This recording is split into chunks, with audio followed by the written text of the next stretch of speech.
law itself is somehow content-based, not just what their motivations are, but whether the law is content-based. And here, the trigger for this law, the one thing that gets it going, is if you operate a social media platform that has user-generated content, unless that content takes the form of a product, travel, or business review. Then within that universe of content, it says there's one speaker we're particularly concerned about, and we're gonna hammer home on that one speaker. And then just to make the rubble bounce, they come in and tell us that one of the reasons they're targeting that speaker is because they're worried about the future content on that platform, that it could in the future somehow be critical of the United States or undermine democracy, to pull examples from the government's brief. So I think there's no way to get around the fact that this is a content-based speech restriction, and you do have to go directly to what their interests are. Now, their principal interest is... I think I'm a little bit surprised by one of the answers that you gave to Justice Barrett. I had understood that TikTok's essential complaint here is that they wouldn't be able to use the algorithm that ByteDance has invented, and that they want to use the algorithm that ByteDance has invented.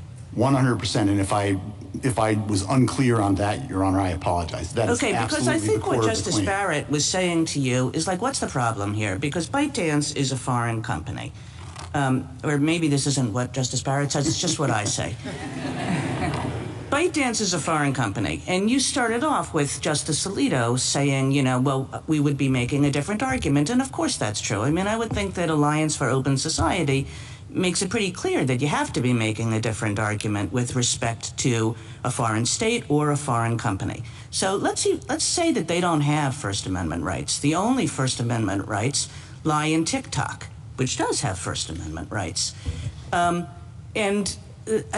guess my question is, how are those First Amendment rights really being implicated here? This statute says the foreign company has to divest. Whether or not that's feasible, however long it takes, TikTok still has the ability to use whatever algorithm it wants, doesn't it? No, Your Honor, and their rights are implicated at a most basic level. In 10 days, TikTok wants to speak. In 10 days, because this law was passed, TikTok cannot speak unless ByteDance executes a qualified divestiture. That's not just ByteDance's choice. That is a condition that's imposed by law. It definitely has effects on TikTok if ByteDance acts in the way that you are assuming it will act. So this is not to say that the First Amendment isn't involved, because TikTok is going to suffer some pretty severe incidental effects. But they are incidental, aren't they? Because the statute only says to this foreign company, divest or else, and leaves TikTok with the ability to do what every other actor in the United States can do, which is go find the best available algorithm. Yeah. I very much disagree that the effects are incidental, because the way that this law works is it is only triggered if somebody is engaging in speech based on their content. User-generated content, except for business, product, and travel reviews. It then singles out a single speaker, and you have the concession for the government that one of the reasons they've singled out that speaker. A lot of emphasis on the idea of just like, you know, I think what you're basically saying is that all speaker-based restrictions generate strict scrutiny. I'm not sure that we've ever said anything like that. You know, let's put aside your argument that this is facially content-based. It seems to me that your stronger argument, or at least the one that most interested me, was this argument of, look, if the government is doing something specifically for the purpose of changing the content that people see, that has to be subject to strict scrutiny. But I don't see that as affecting TikTok, as opposed to as affecting ByteDance. Well, no, I very much do see it as affecting TikTok, because they choose this algorithm because it reflects the mix of content. The government's fear is that China could come in and pressure TikTok through ByteDance to TikTok to alter that mix of content to make it too pro-Chinese or too anti-American. That is very much directly a content-based charge straight at TikTok. The other point I would like to... I hear you that it might very well have that effect. I guess what I'm suggesting is that the law is only targeted at this foreign corporation which doesn't have First Amendment rights. Whatever effect it has, it has. You know, maybe ByteDance will figure out a way to like put this on open source, and then TikTok will be able to use the algorithm. So, Your Honor, if I could take that on directly, because I think TikTok has First Amendment rights. To the extent ByteDance is speaking in the United States, it, I believe, has First Amendment rights. If you conclude that neither has First Amendment rights, then surely the creators have First Amendment rights. But if you take a step back, what their position is that none of these entities, this is the universe of entities affected by this law, none of these entities have the authority to assert First Amendment rights, which means that the government really could come in and say, I'm going to shut down TikTok because it's too pro-Republican or too pro-Democrat or won't disseminate the speech I want, and that would get no First Amendment scrutiny by anybody. That cannot possibly be the case, yet that is the effect of their position. The last point I'd like to emphasize, though, is this law, like the Playboy case, like the Hobby Lobby case, has built within it a less restrictive alternative, which is the general provision, by definition designed to protect against the very harm the government is identifying. Suppose New York State passes an asbestos abatement law. They say these types of buildings have to abate asbestos. In addition, New York Times, you have to abate asbestos in your building, and they say there are two reasons for this. One, we want to abate asbestos. Two, we hate the New York Times editorial page. Surely, at the very least, what you're going to say is you can't target the New York Times directly. What you can do is throw them into the general process. Thank you, we think that's the minimum that should be done here. Thank you, Counsel. We've been talking about connection between the regulation of TikTok and the burden on expressive conduct. And your basic position is that interfering with the ownership of TikTok constitutes a direct regulation of the expressive conduct of other people. What is your best example in our precedent of a situation where a regulation of corporate structure or something else has been treated as a direct regulation of expressive conduct? The regulation of a corporate structure as Your Honor, I don't have a case at my fingertips. I can consult. Well, I don't have one at my fingertips or any other rebuttal, but I think it's quite clear, though, that if you're saying to a company, you have to stop talking unless somebody else does something, and that's imposed by the force of law, it directly affects that company's speech. Well, it's again, I don't know if it's directly affecting the company's speech or the speech of third parties, and I'm not sure what, where your emphasis is. But again, I'm not sure there's another case where we've said that regulating a company others' expression should be treated as direct imposition on their speech in terms of the standard of review, for example, when it's based on derivative regulation of corporate structure of somebody else. Well, Your Honor, I think that it's, I would concede that this is a pretty unprecedented case. I'm not aware of any time in American history where the Congress has tried to shut down a major speech platform. But I think that if a law imposes a direct regulation on a third party, that in turn results in shutting down somebody else's speech, and they do it for content-based, viewpoint-based reasons, and in particular on this record, because the speaker that is ultimately being shut down, they don't like the speech of that particular platform, that's a real problem. So well, it may be a real problem or may not, but I just am wondering if there's any precedent where we have that same connection and that it affects the standard of review, for example. You would treat it as a direct restriction on expression. Even the only thing the law does is say, in this case, somebody other than the Chinese government has to own. So we don't have any direct precedent along the lines that you're citing, but we do have precedents. We have cases like ACARA, and what ACARA says is if the law is totally speech neutral, then that's one thing. We have cases like O'Brien, which say if the law doesn't care about speech but happens to draw in speech, that's another thing. Both of those cases make clear, however, is that when the law is concerned with the content of the speech, when the justification is based on the content of the speech, that's cases like Reed 2, then you do trigger strict So scrutiny. then I think your argument comes down to, is this direct concern with speech, or is it concerned with the potential for Chinese interference with the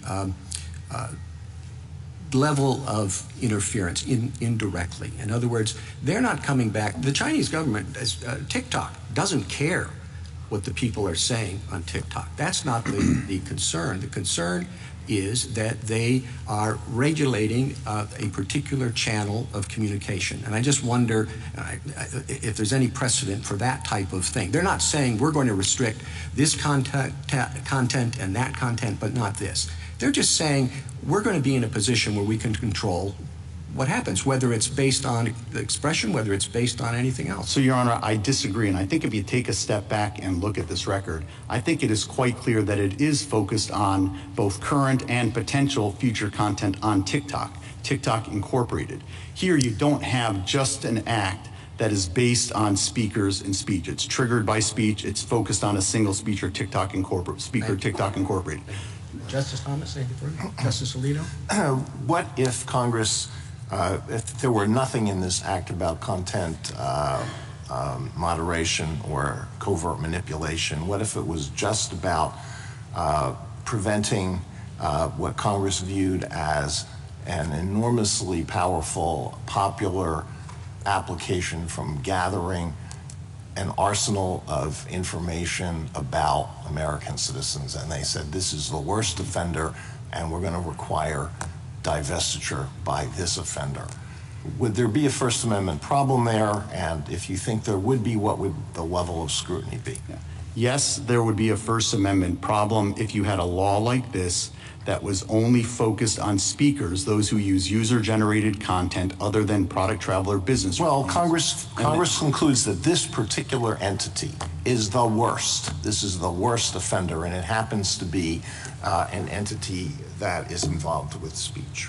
If all you had, so I want to make sure I understand the hypothetical. The only provision you have is one that says this company has to shut down because of data security. Right. I would have a different set of arguments.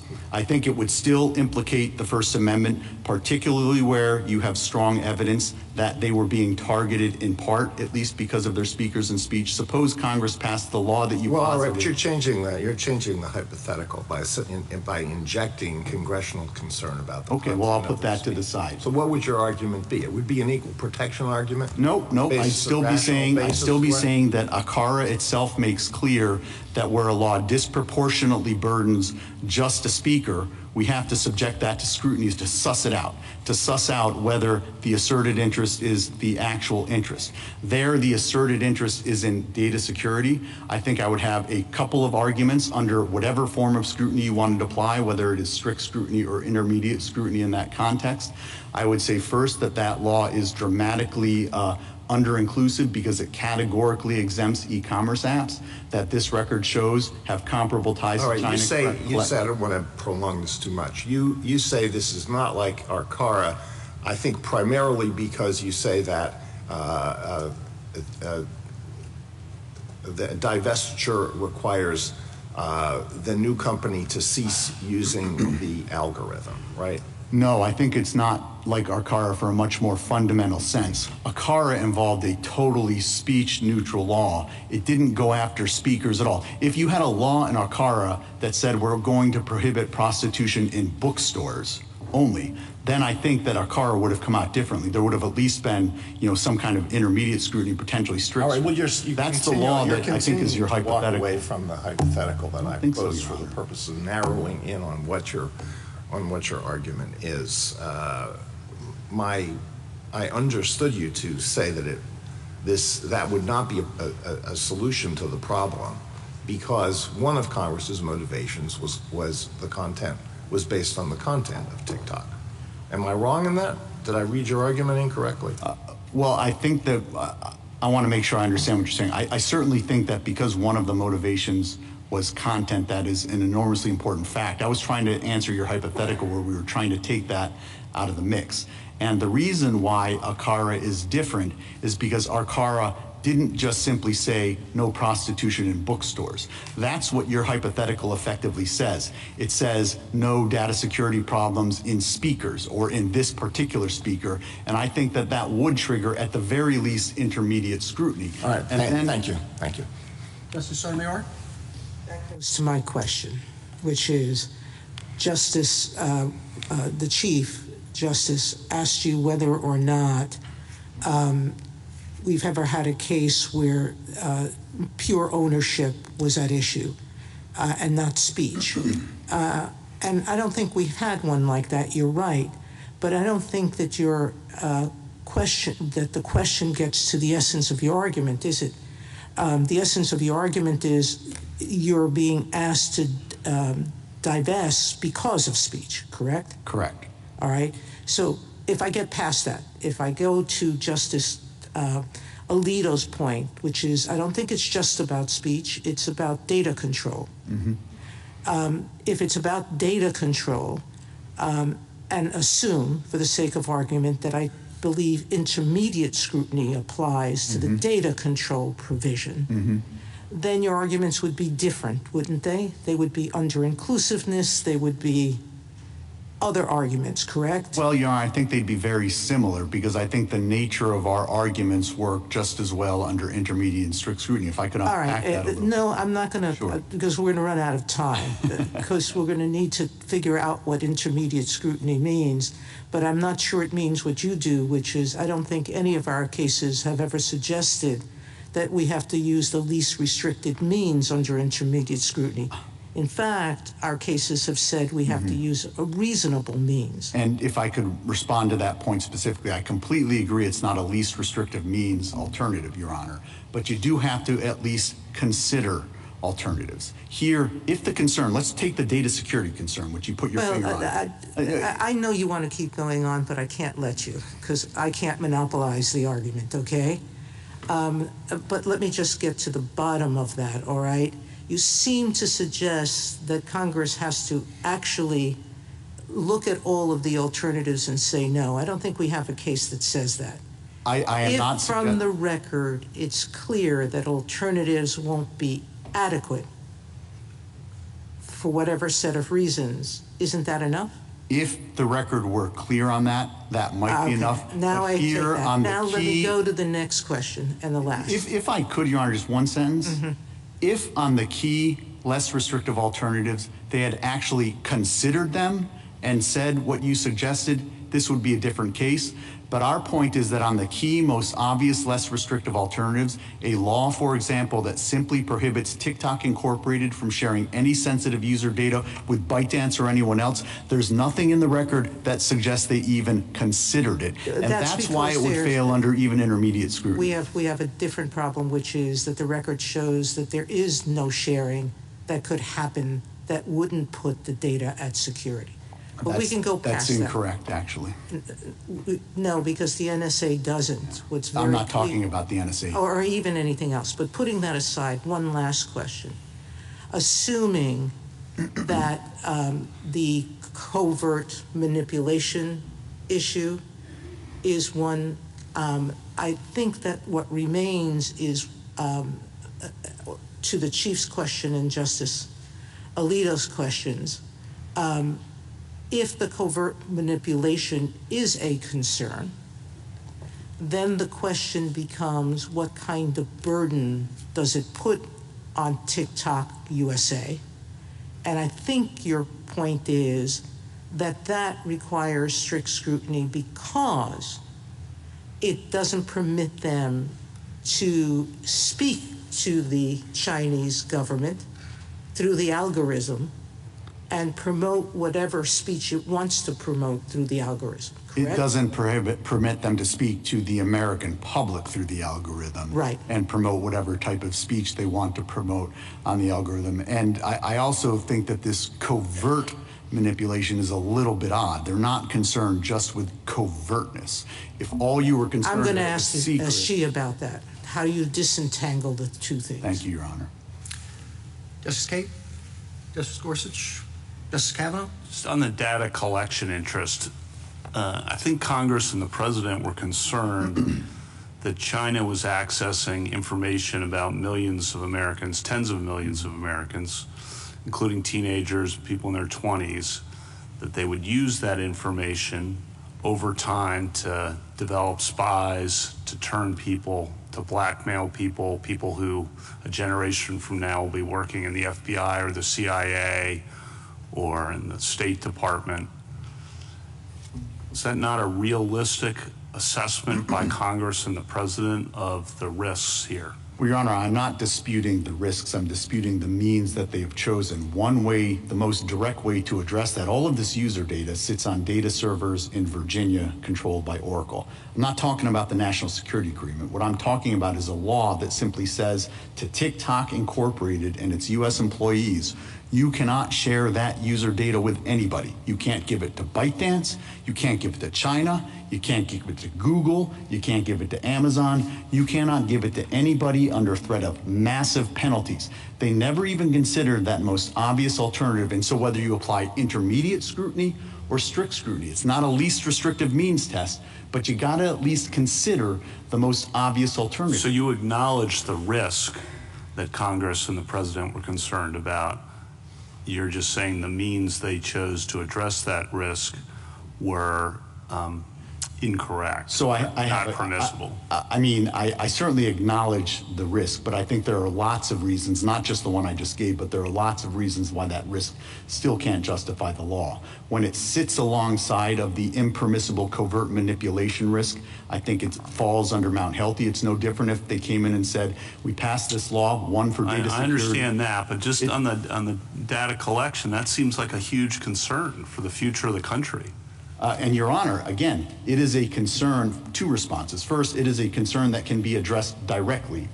The reason why there's no evidence in this record about whether that kind of direct prohibition on TikTok Incorporated from sharing sensitive user data with anybody, including ByteDance, the reason why the record is devoid of any evidence of that is because Congress never considered the other side of the balance. And that's the minimum that Congress has to do under the First Amendment. It's got to at least consider the consequences of shutting down a speech platform used by 170 million Americans against the benefits of an alternative, like simply saying to TikTok's employees, you're essentially going to get massive fines, potentially jail sentences, if you share any of that sensitive user data with anybody. Not TikTok, not ByteDance, not China, not anybody else in the world. Yet there's nothing in this record that suggests they even considered that alternative. What happens after January 19th if you lose this case? Can you just spell that out? At least as I understand it, we go dark. Essentially, the platform shuts down.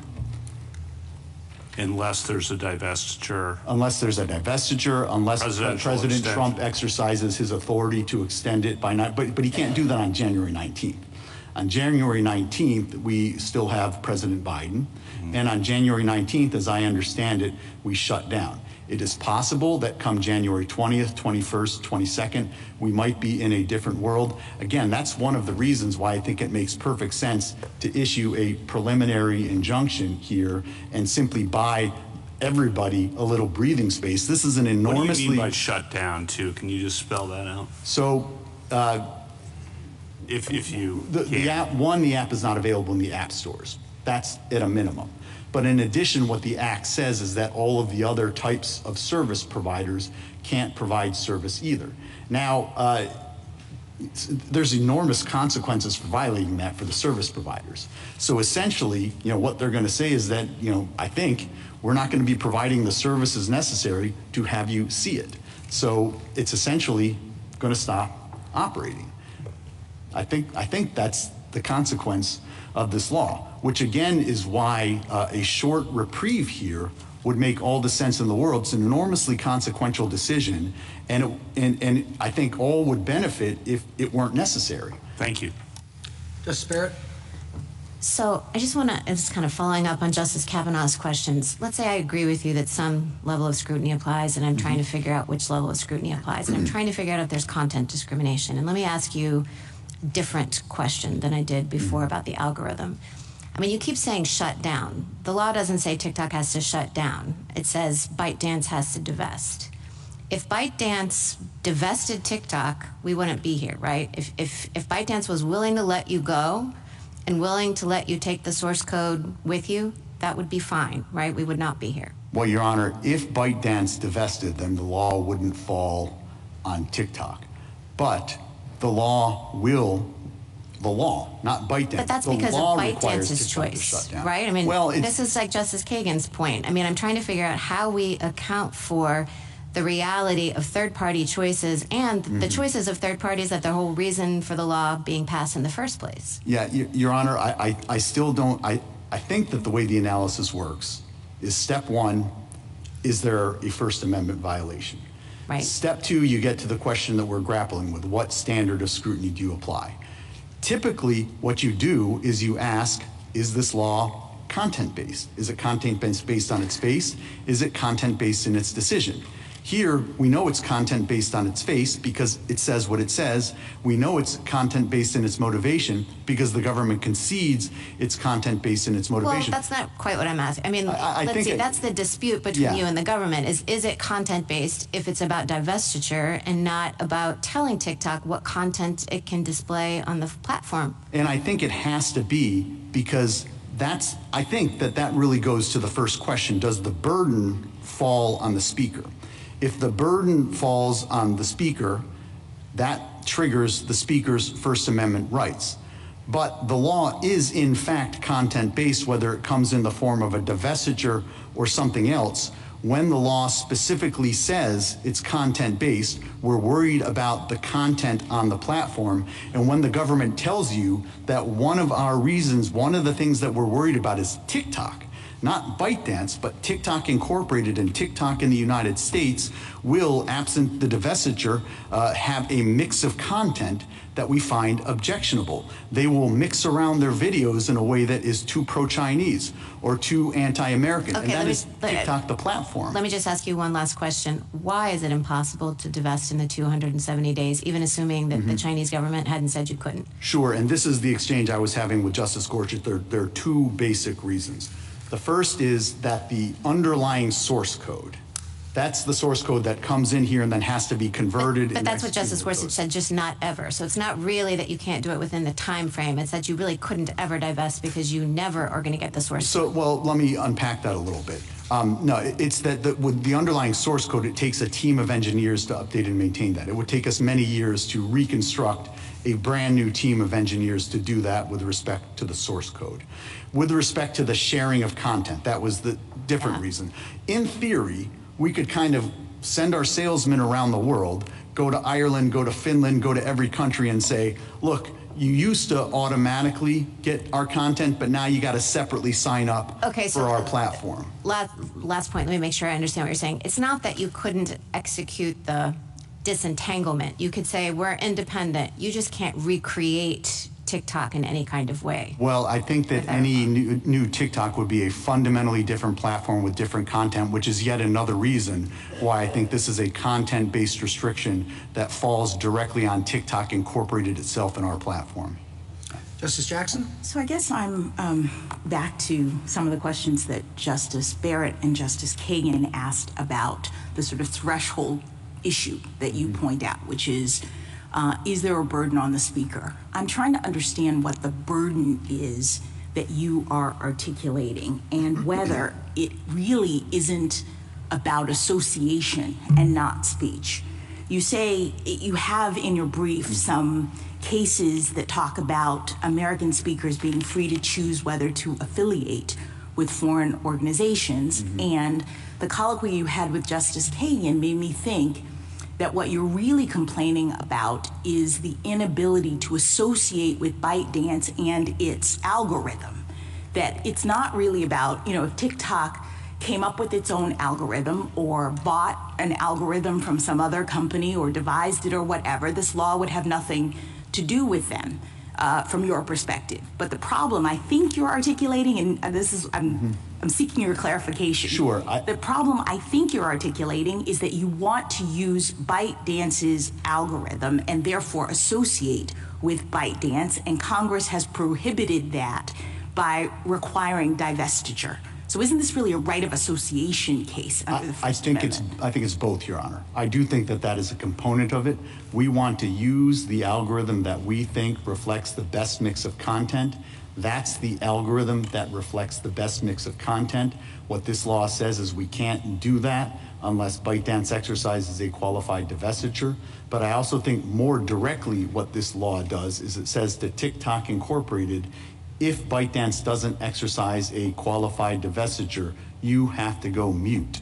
You cannot speak at all. No, I don't think it says that, though. I mean, if TikTok were to post-divestiture or whatever, pre-divestiture, come up with its own algorithm, right, then when the divestiture happened, it could still operate. It doesn't say TikTok, you can't speak. I think that's theoretically correct, Your Honor, but I think that also underscores the content-based nature of the restriction. No, but the fact that that's true suggests that you're wrong about the statute being read as saying TikTok, you have to go mute.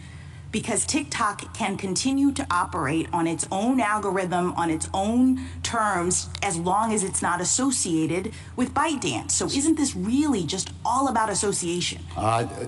Your Honor, I think it is partly about association, but I'm going to take another shot at explaining why it's not just about association. Okay, well, let me just take you down the association path for a second, because if it is about the association of TikTok with ByteDance, then don't we have cases that seem to undermine your view that Congress can't do this? I mean, I thought we had cases about Congress prohibiting association with terrorist organizations, prohibiting association with foreign adversaries. And so why doesn't this fall into that kind of group of our jurisprudence? Well, at least as I understand all of those cases, they applied strict scrutiny.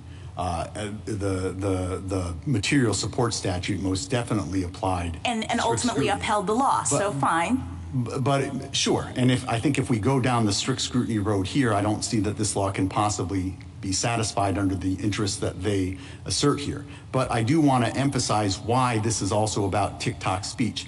Even under your hypothetical, where theoretically they can say something differently than they are saying today, that in and of itself is a direct restriction on TikTok speech. They can't engage in the speech they want to engage in. They have to engage in a different kind of speech, the speech they don't want to engage in. That is a direct burden on TikTok Incorporated speech. All right, I think I understand that argument. Let me ask you a question about your colloquy with Justice Kavanaugh. Did I understand you to concede that there is a compelling interest and that the problem is really tailoring?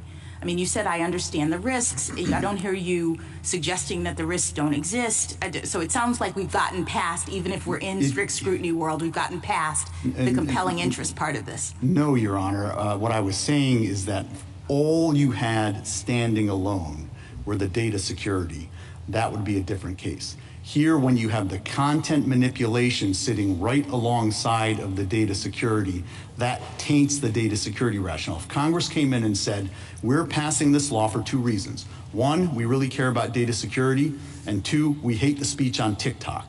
The data security wouldn't alone sustain that law under cases like Mount Pleasant. I understand, but why you're equating we don't want foreign adversaries to be able to manipulate the content on this platform. You're equating that with we hate the content, and I'm just trying to understand why. Because content manipulation is by definition a content-based distinction. Look, everybody manipulates content. There are lots of people who think CNN, Fox News, the Wall Street Journal, the New York Times are manipulating their content. That is core protected speech.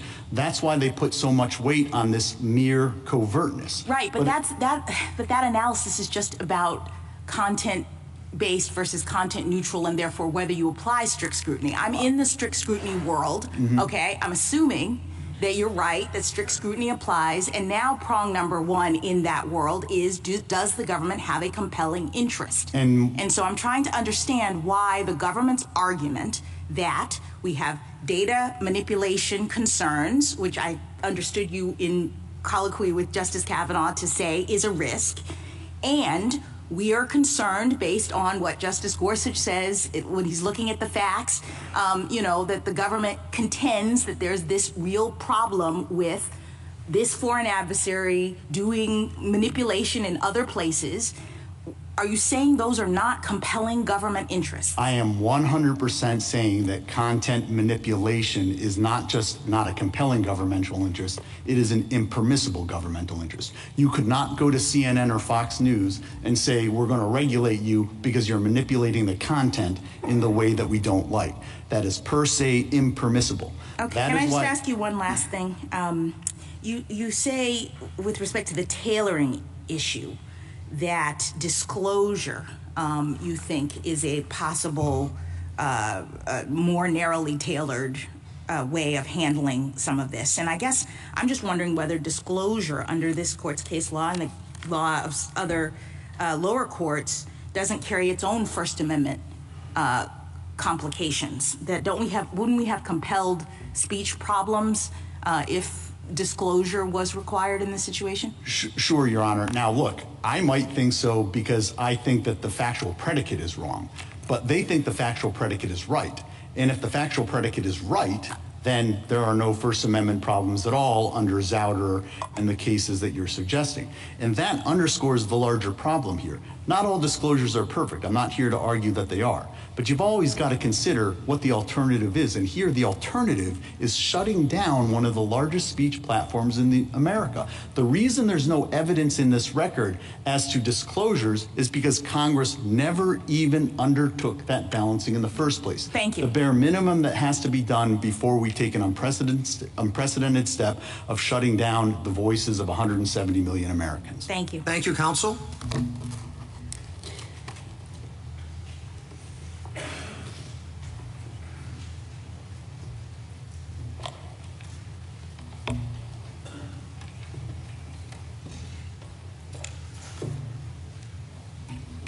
Mr. Fisher?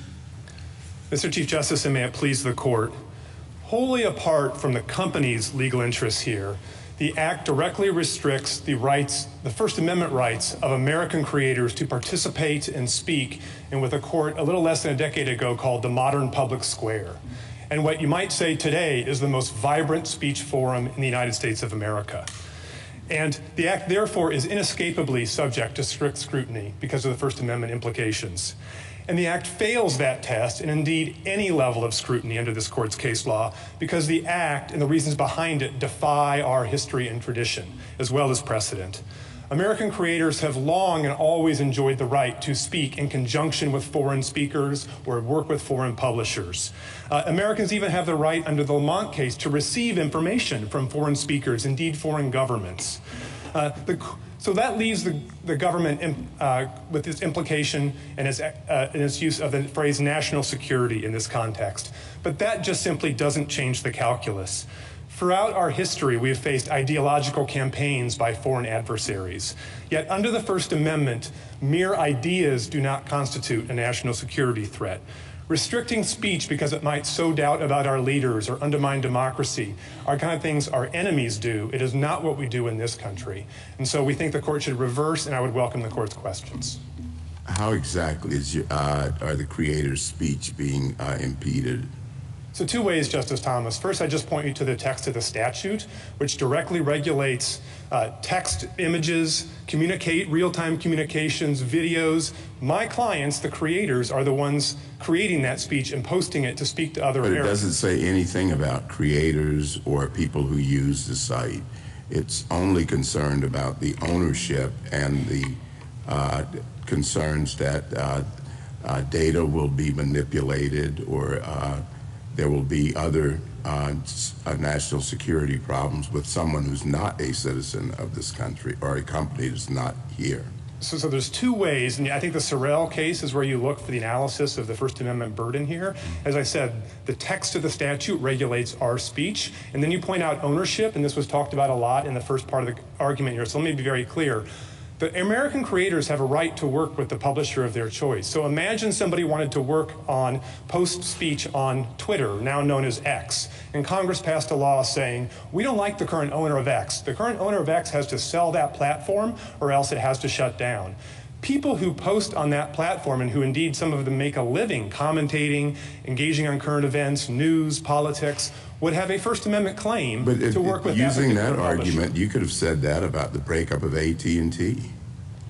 You could say that about the foreign limitations on foreign ownership of broadcast companies. Well, no, I think that you have to dig a little deeper than that, Justice Thomas. It's not mere foreign ownership, and it's certainly the broadcast cases I'll get to in a moment, but it's foreign ownership because of a particular perspective. If you boil it down to an essence, the owner of a print media or online media publication is the essence of the viewpoint of that publication. The current owner of X or the current owner of Fox News or the current owner of MSNBC has a particular perspective, and working with that particular platform is shot through with the ownership from top to bottom. But why couldn't Congress prohibit Americans from associating with certain foreign organizations that have interests that are hostile to the United States? I mean, I thought that's what Holder versus Humanitarian Law Project allowed. So I don't really understand what you mean. Right, so I'm glad you're bringing that up. Yes. So when it comes to this national security, you are right that Congress can prohibit Americans, to use that case as an example, from associating with terrorist organizations or other organizations that pose a clear and present danger to this country. This case, Justice Jackson, is fundamentally different. What the government tells you in its own brief that it is worried about here are the ideas that might be expressed on TikTok. We might undermine U.S. leadership. We might sow doubts about democracy. We might have pro-China views. And so if you look to whether that is legitimate interest, my fundamental submission, and this I think goes to the last colloquy you were having with Mr. Francisco, is that is an impermissible government interest. And you look throughout our history and tradition, and I think the place I would point you most directly would be the opinions of Justice Brandeis and Whitney and Justice Holmes and Abrams. I guess I don't understand how that's distinguishable from what's happening in Holder.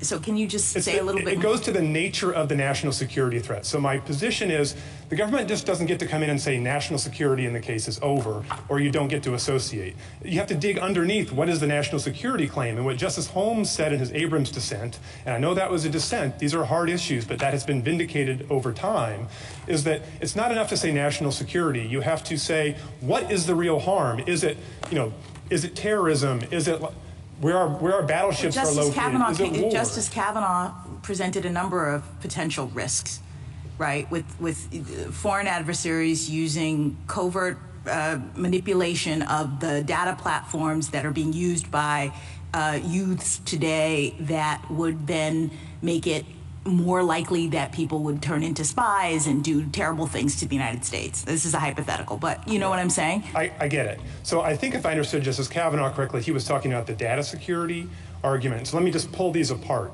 You first have an argument, and the government itself separates these two arguments in its brief. The first argument, the one I'm focusing on initially, is the content manipulation argument. And that argument is that our national security is implicated if the content on TikTok is anti-democracy, undermines trust in our leaders. They use various phrases like that in their brief. So my primary submission is that is an impermissible government interest that taints the entire act. Now there's a secondary argument the government makes, and we say you don't even get to that because once you have an impermissible motive like that, the law is unconstitutional. But even if you could get to that, Justice Jackson, I do grant that data security and the way Justice Kavanaugh spelled it out is compelling. That is compelling, but that's not the question. You just don't ask in the air, was Congress worried about data security or could it reasonably be worried about data security? You say, can this act, the act before you, be sustained on data security grounds? And our answer to that has to be no. You don't have to look any further than the divestiture provision itself, which says that the content recommendation algorithm cannot be used in the future. Well, that has nothing to do with data security. So the core feature of the divestiture provision is going at content manipulation, which I said is impermissible. You can't uphold that under data security grounds. And the rest of the act, when you look at the covered companies provision, Justice Jackson, if this were primarily a data security law, what you think you'd find is what kind of data is procured? How is it stored? Is it shared? Those are the things you think you'd find under covered companies, but you don't find that. What you find is, are text images shared? Is content being shared between users? Is it being created and posted in a social media platform? So I don't dispute for 1 second that data security is a very important thing, and Congress in this very law regulated data security in other ways with data brokers. That's perfectly permissible. But the question before you today was narrower. The question is this law before you sustainable on data security grounds? And that answer has to be no. Because Congress doesn't care about what's on TikTok. They don't care about the expression. That's shown by the remedy. They're not saying TikTok has to stop. They're saying the Chinese have to stop controlling TikTok. So it's not a direct burden on the expression at all. Congress is fine with the expression. They're not fine with a foreign adversary, as they've determined it is, gathering all this information about the 170 million people who use TikTok. Well, again, Mr. Chief Justice, if I may, let me separate the where you started, which was the content manipulation, and then go to the data security part of it. So, well, the I first part was understand- not. I'm not talking about the content manipulation. I'm talking about the content harvesting. When you say content harvesting, do you mean people's data? They've got or all that- the information, whatever whatever algorithms they want, that has access to the personal information, or at least information that is not readily available about 170 million Americans. And whether they're going to use it in 10 or 15 years, when those people grow up and have different jobs in different places, or whether they're going to use it now. That, at least as I look at the congressional record, is what Congress was concerned about. Well, I think and they're not concerned about the fact that it is available. As I said, the remedy is just somebody else has to run TikTok. So they're not concerned about the content. They're concerned about what the foreign adversary is doing. So if I may, I think to answer your question properly, I think I have to separate two things. One is the content recommendation algorithm. And that's what I was speaking about a moment ago. That has nothing to do with data security. That doesn't itself procure data. That just determines what videos people see on their feed on TikTok. As to that, I think the answer is inescapably that the government and Congress itself was worried about content. The government itself is here saying national security. So like a mix of cat videos or dance videos doesn't affect national security. No matter what happens, the only thing that can affect national security are the substance of those videos. And when the government's pressed in its briefing, it outright tells you that. It says what we're really worried about is sowing doubts about U.S. leaders, et cetera. So let me turn then to data security. Yes, there were various congresspersons, and in the record that we have in the D.C. Circuit, there were conversation about the problem of data security here. As I said, I don't dispute that that is a valid governmental interest. So I think you addressed whether that alone can sustain the act in two steps. First, you would ask, if you have an impermissible motive and a permissible one, can we sustain the act based on the based simply on the permissible motive? And I think for the reasons Mr. Francisco said, and we lay out in our brief, that alone, the answer is no under Hunter v. Underwood and other cases. Even if you could get just to the data security question, again, you'd have to ask the question, would this law have been passed by Congress for data security reasons? Because you're being asked to uphold a law based on that single governmental interest. And when you look through the provisions, like the content recommendation algorithm provision, like the covered company provisions, the answer is no. And if you're still in doubt on that, just go back to the under-inclusiveness problem. Would a Congress really worried about these very dramatic risks leave out an e-commerce site like Temu that has 70 million Americans using it, and every bit the connection? Does Congress have to go all or nothing on that? It doesn't have to go all or nothing. They isolate a particular problem, and they might be getting to what you're talking about next. Who knows? But you're really sitting up there and saying Congress would not pass the divestiture law if data security were the only interest. So I'm saying it would not have passed this divestiture law if data security were the only interest. It's very curious why you just single out TikTok alone and not other companies with tens of millions of people having their own data taken, in the process of engaging with those websites, and equally, if not more, available to Chinese control. So I'm not trying to say that Congress has to do everything at once. I'm trying to say that once you've concluded that content manipulation, for the reasons I've said, as a matter of our history and tradition, has to be impermissible. Is there another site like this one that covers half the American population? Okay. I don't think, just by way of sheer numbers, Justice Sotomayor, that the answer has to be no. But 70 million seems like a lot. 170 million is a lot, but put that aside and then go to the next question, which is, how many of these sites have all of the data collection mechanisms that TikTok has? From what I understand from the briefs, not only is it getting your information, it's asking, and most people give it permission, to access your contact list, whether that contact list has permitted them to or not. so they can now have data about all of your contacts and anything you say about them. How many other sites gather information by keystrokes to be able to do voice and finger ID information if they choose? And there's a whole lot of data stuff that was discussed in the brief that I don't think any other website gathers. So wouldn't this be a unique site? If I viewed the evidence that way, how would this be under-inclusive? Justice Sotomayor, I don't think a lot of the suppositions you're making actually bear out. And as Justice Gorsuch was pointing out, one of the obviously the real challenges in this case is it comes to you without an ordinary trial record compiled and all the rest. So we have only limited amounts of information, but absolutely these other websites are taking much the same kind of information, if not more. And as to the contact list thing, I think that points out one other aspect of this. That is voluntary decision by an American user to share that information. In the Riley case. But not informed. And well, even if informed. That could be solved. If you don't think it's informed, that could be solved by a warning or disclosure. No, they can't be, because for the United States, the threat of using that information is what is at issue. It's not whether the user thinks it's okay. It's whether the U.S. believes that it could put sites at issue. But let me ask you one last question and fundamental question. Assuming that content neutral data collection concerns were is one of Congress's provisions, divest because of this. Why can't we separate that out from how we analyze the algorithm question?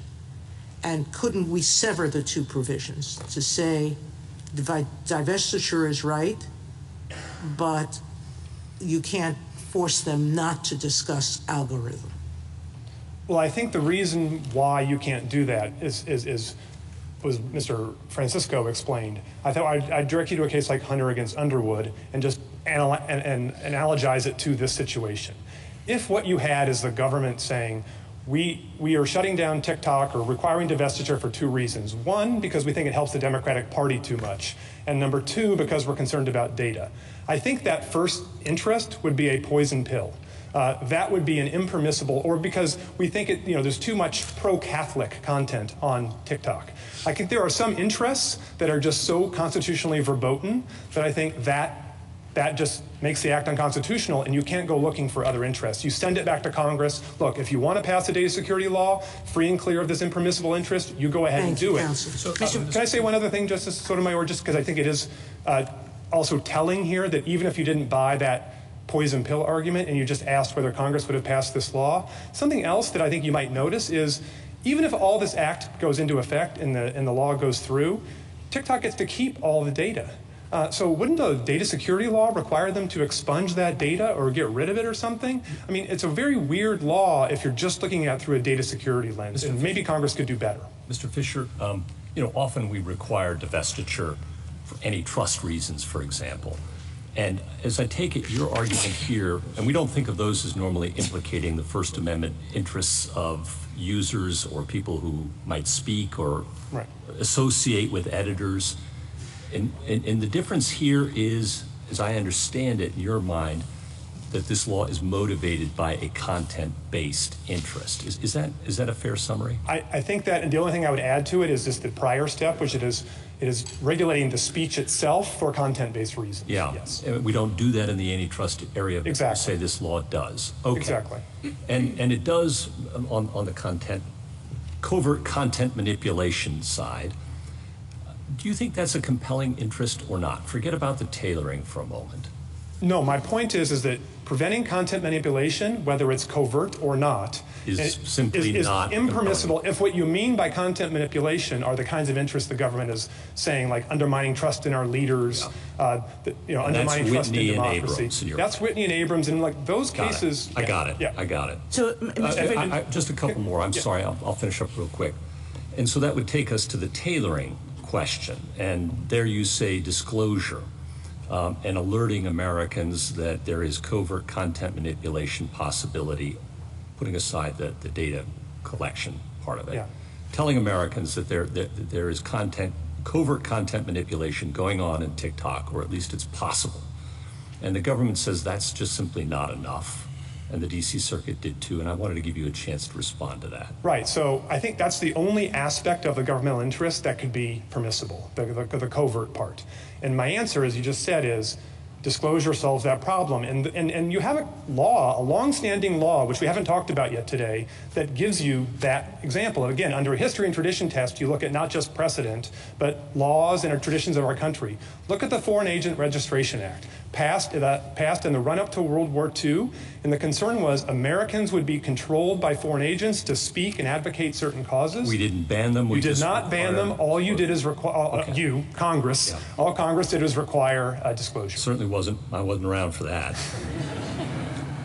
On the secret evidence point, I'm concerned about the government's attempt to lodge secret evidence in this case without providing any mechanism for opposing counsel to review it.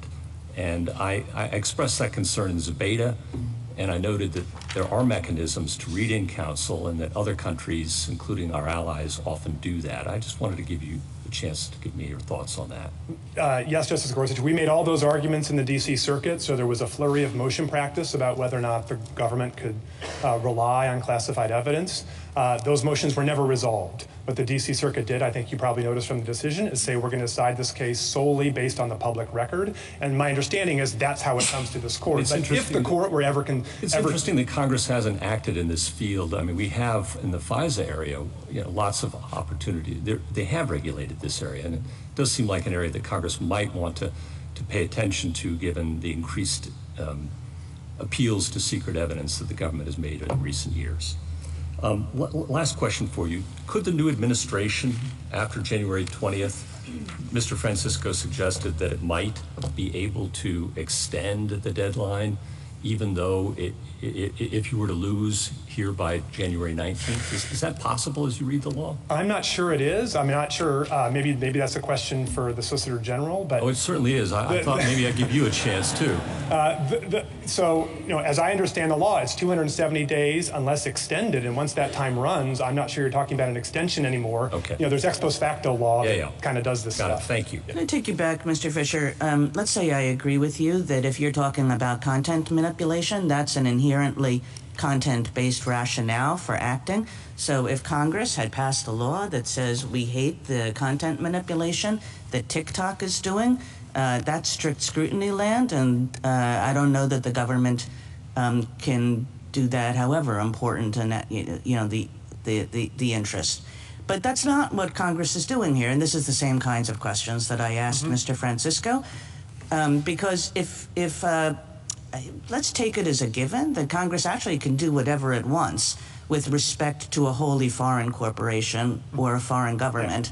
And so Congress could act with the intent to interfere with the content manipulation that a foreign corporation is doing. And so now we're in this strange world where we're saying they can't act with respect to TikTok. They could act with respect to ByteDance.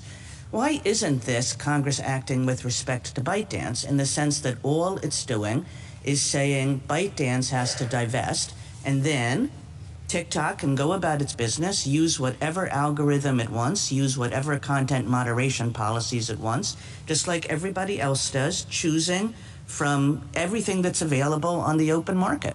So let me answer that question in two parts, from the perspective of the creator Americans who want to use this platform to speak to other Americans. So the first thing is what the act does, as you said, Justice Kagan, is prevent us from working with a application that is owned by ByteDance that uses this algorithm. Well, that's exactly what we want to do. That's our editor and publisher of choice that we think best disseminates our speech. Yeah, but what I'm saying to you is if you just assume a world without TikTok, where it's only ByteDance, and you were trying to say, well, we really want to work with ByteDance, and Congress was saying, we think ByteDance presents national security interests, and they don't have First Amendment rights. They're just a foreign corporation. I think that in that case, the government, tell me if you think this is wrong.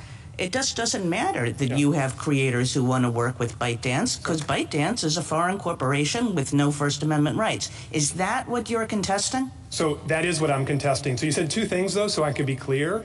There's two aspects. Do we have a First Amendment right to work with a foreign company or even a foreign country to publish our speech? And then there's a national security part that you put into that, which goes to the justification. Forget that. Forget that, yes, let's do that. So if that is right, Justice Kagan, then American creators have no right to make documentaries with the BBC.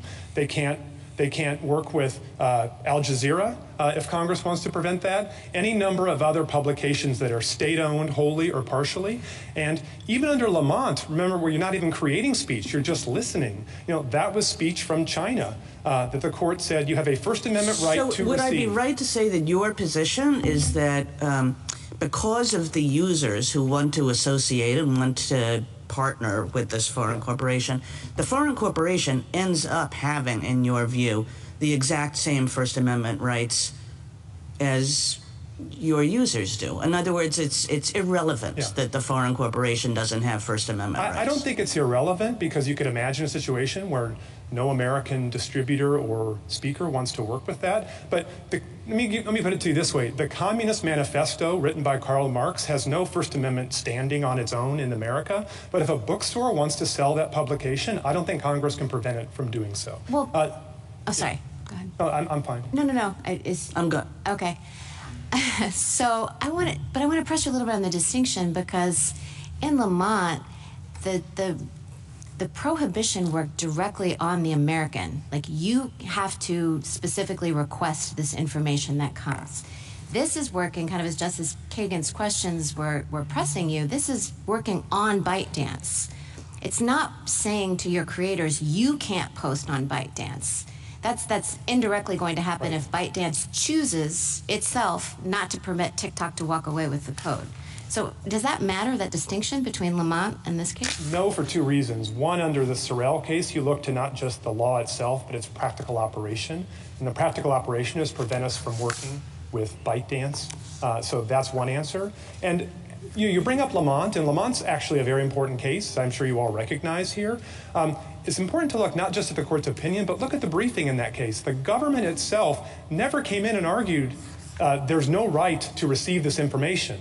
That's the sort of greater argument. All the government argued was, of course Americans have a right to receive this, but it's just not so much of a burden to require them to raise their hand to get it. So Archibald Cox, when he was the Solicitor General, said to the court quite explicitly in the brief, we're not even going to make this argument because we think it's so contrary to history and tradition. All we're going to argue is the burden isn't enough. Now, what happened is the D.C. Circuit kind of turned that upside down and said, oh, Lamont's just a case about the burden. Well, that's because that's the only argument the government was even willing to make in this court. There was no argument that Americans didn't have the right to hear that speech. What about, so I think this goes to Justice Gorsuch's questions about antitrust divestiture. Let's say that for antitrust reasons, or let's even say not for that. Let's say for suspect First Amendment reasons, Congress tells Jeff Bezos that he has to divest in the Washington Post. He can no longer own the Post. And let's say that neither Bezos nor the Post challenges that. But let's say that you represent clients who really like the Post as it was, who really want to keep receiving the Post, who really want to publish op-eds in the Post. Yeah. Would you have standing? Like, what kind of a claim would you be making there? I believe so, Justice Barrett. And the court has cited Lamont in other cases in more recent years to say we've recognized a right of American listeners to receive information from others. And remember, even that is that's only a small part of the argument I'm making on behalf of the creators. I don't mean to diminish Mr. Francisco's arguments on behalf of the company and ByteDance, but the core speech in front of you in this case are the videos and other forms of communication that people like my clients are posting by the millions every day on this platform to share with other Americans. Can you win is it possible for you to win and Mr. Francisco to lose, or you rise or fall together? No, I think it's possible. I mean, I don't think we should. But Was it possible for you to win and him to lose? I mean, you want to win. Let me put it this way. If you were to conclude that something about the corporate ownership structure, and I think there was some conversation about this earlier, impeded Mr. Francisco from being able to assert full-throated First Amendment rights in this case, I would step in and say, well, certainly we can do that and get you to the strict scrutiny. And then the arguments pretty much line up. Then you're in a question of, can the government satisfy strict scrutiny? And I think, Mr. Chief Justice, you asked about, do we have cases for this and that? I think that the idea is, yes, we have cases that say, once you're in strict scrutiny, that regulating the content because you don't think it's going to be pro-American enough or it's going to be too pro-foreign interest is just verboten under the First Amendment. That's the history and tradition. And Justice Kavanaugh, when you asked about the broadcast cases, they're grounded not just in scarcity, but they're grounded in scarcity in a particular way. And it has to do with the absolute need Congress has for licensing in a world of scarce resources. And so that's the very small carve-out that even in Turner, the court wouldn't extend to cable television that exists for broadcast licensing. And if you look on the 200 plus years of our country for any other example of foreign ownership of media being regulated by Congress, let alone being permitted in the case law, you are not going to find it. And I think the reason why is because everybody has understood that if you're not in a world of scarcity where licensing is impossible, you cannot give the government, and in this more extreme example, the president himself, unbridled discretion to choose who is a proper owner of a speech platform in this country. Because it is so hand in hand with viewpoint. As I said earlier, any number of owners of big media enterprises, whether they be Americans or foreign citizens, could be accused of having a particular viewpoint, but speakers who engage in those platforms have choices they can make. And so, on behalf of our creator clients, we find it not at all satisfactory to be told, well, look, just go post somewhere else. It's not enough to tell a writer, well, you can't publish an op-ed in the Wall Street Journal because you can publish it in the New York Times instead. Just like here to say, you can publish it on Instagram or some other platform, not just TikTok.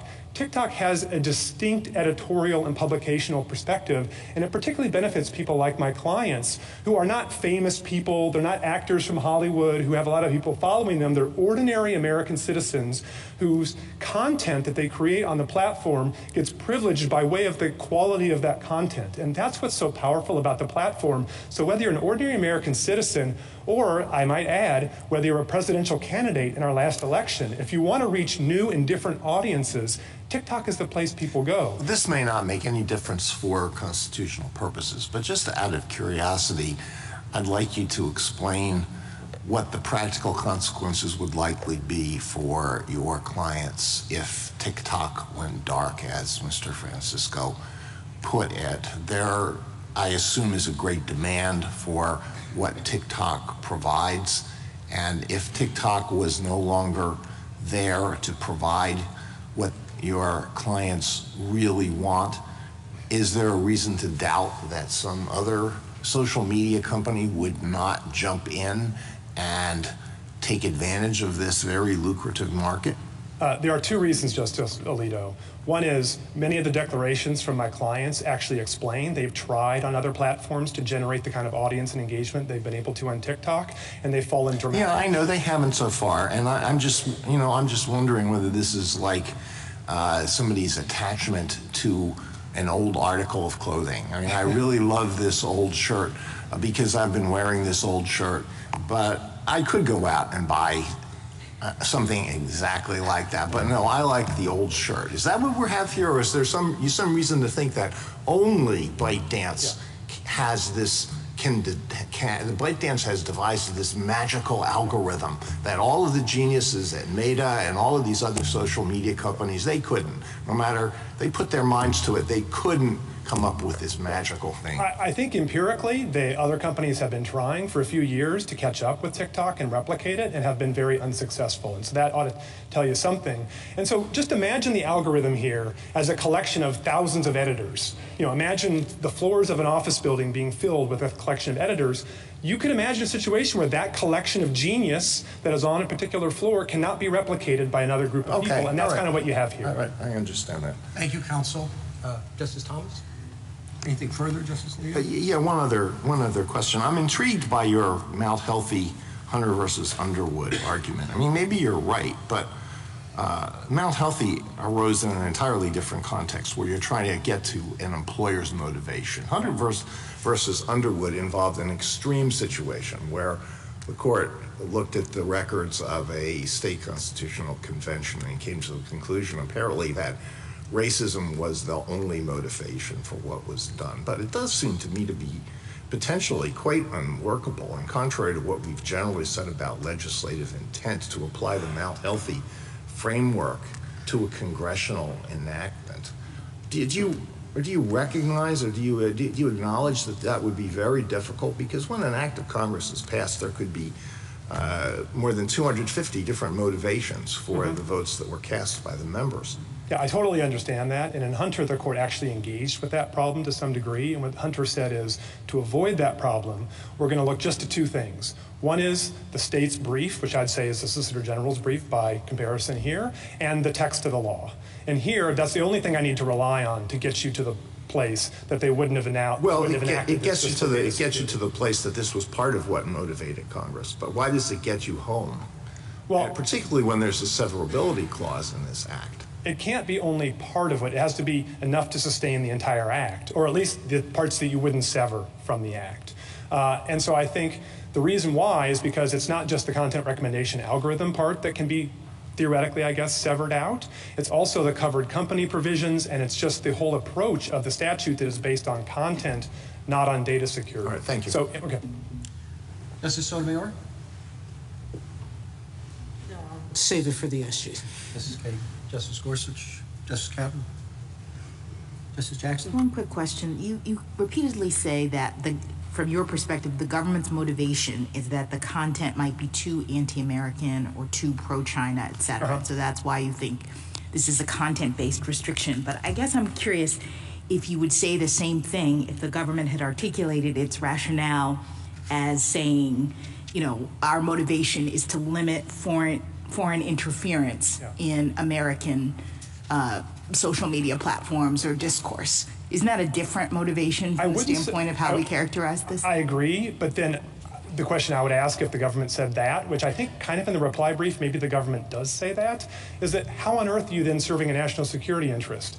You know, if all you're doing is just saying, we don't like a foreign country rearranging cat and dance videos, like it's hard to come in and make a national security argument. So the only way you get to national security, which is the government's own argument, is to look at the substance that's being rearranged and say, we don't like the way the substance is going to be rearranged and curated differently. Thank you.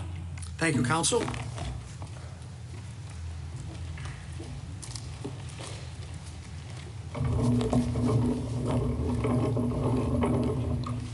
General Prelogar.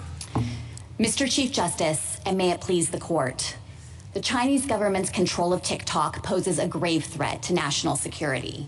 No one disputes that the PRC seeks to undermine U.S. interests by amassing vast quantities of sensitive data about Americans and by engaging in covert influence operations. And no one disputes that the PRC pursues those goals by compelling companies like ByteDance to secretly turn over data and carry out PRC directives. Those realities mean that the Chinese government could weaponize TikTok at any time to harm the United States. TikTok collects unprecedented amounts of personal data, and as Justice Sotomayor noted, it's not just about the 170 million American users, but also about their non-user contacts who might not even be engaging with the platform. That data would be incredibly valuable to the PRC. For years, the Chinese government has sought to build detailed profiles about Americans, where we live and work, who our friends and coworkers are, what our interests are, and what our vices are. TikTok's immense data set would give the PRC a powerful tool for harassment, recruitment, and espionage. On top of that, the Chinese government's control over TikTok gives it a potent weapon for covert influence operations. And my friends are wrong to suggest that Congress was seeking to suppress specific types of content or specific types of viewpoints. Instead, the national security harm arises from the very fact of a foreign adversary's capacity to secretly manipulate the platform to advance its geopolitical goals in whatever form that kind of covert operation might take. The Act addresses the threat of foreign adversary control with laser-like focus. It requires only divestiture of TikTok to prevent Chinese government control. And that divestiture remedy follows a long tradition of barring foreign control of U.S. communications channels and other critical infrastructure. So no matter what level of First Amendment scrutiny applies, this act is valid because it's narrowly tailored to address compelling national security threats. Now, my friend Mr. Fisher just emphasized, and I acknowledge, that millions of Americans enjoy expressing themselves on this platform. But the important thing to recognize is that the act leaves all of that speech unrestricted once TikTok is freed from foreign adversary control. The First Amendment does not bar Congress from taking that critical and targeted step to protect our nation's security. I welcome the court's questions. Is there any difference between content manipulation by a non-U.S. company as opposed to a U.S. company? I didn't hear Mr. Fisher make a distinction between the two. Yes, and I think the important thing to recognize is that the act here is targeting covert content manipulation by a foreign adversary nation. Now, I understand my friends to say— What difference does that make? The difference is that there is no protected First Amendment right for a foreign adversary to exploit its control over its speech platform. The difference between covert and non-covert. So I think that Congress's concern with the covert operation was that a foreign adversary could effectively weaponize this platform behind the scenes in order to achieve any number of geopolitical goals. Here are some of the examples that come to mind. One of the pages out of the playbook here is for a foreign adversary to simply try to get Americans arguing with one another to create chaos and distraction in order to weaken the United States as a general matter and distract from any activities that the foreign adversary might want to conduct on the world stage. What do you mean by covert, though? I mean, does covert just mean it's hard to figure out how the algorithm works? Because we could say that about every algorithm. No, the covert nature of it comes from the fact that it's not apparent that the PRC is the one behind the scenes pulling the strings here and deciding exactly what content is going to be made to appear on the site. And another way that the It's just because we don't know that China's behind it? That's what covert means? Well, I think that it doesn't have anything to do with the difficulty of figuring out what the algorithm is doing. It's just because people don't know that China is pulling the strings. That's what covert means? What it means is that Americans are on this platform thinking that they are speaking to one another, and this recommendation engine that is apparently so valuable is organically directing their speech to each other.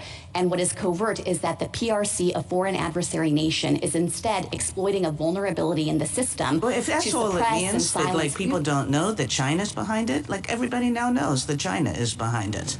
No, but it's the specific content that's being manipulated would be unapparent, and so I think that's true of every search engine. I mean, you can take any of these algorithms, whether it's X or whether it's you name it. What are the new ones? Blue Sky. I mean, none of these are apparent, right? You get what you get, and you think that's puzzling, and it's all a little bit of a black box. So you can't just mean it's a black box, it's covert. They're all black boxes. And if you just mean what's covert is the fact that there's China behind it, I mean, honestly, really, like everybody does know now that there's China behind it. So I just don't get what this covert word does for you. I think the problem with just saying as a general matter, China has this capability and might at some point be able to exercise it and manipulate the platform is it doesn't put anyone on notice of when that influence operation is actually happening, and therefore it doesn't guard against the national security harm from the operation itself. Isn't that a pretty paternalistic point of view? I mean, don't we normally assume that the best remedy for problematic speech is counter speech? And TikTok says it could even live with a disclaimer on its website saying this can be covertly manipulated by China. In case anybody were left in doubt after today about that possibility.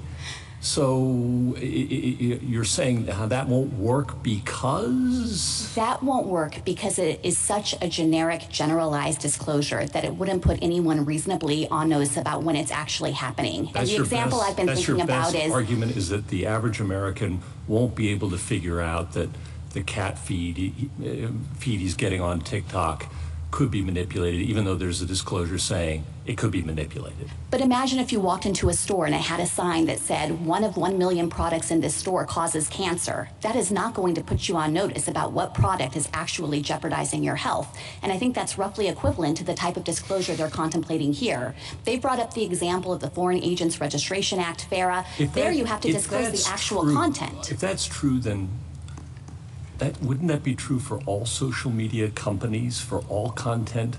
I mean, every editor, every newspaper in its editorial room makes decisions about what it's going to run and how it's going to say it.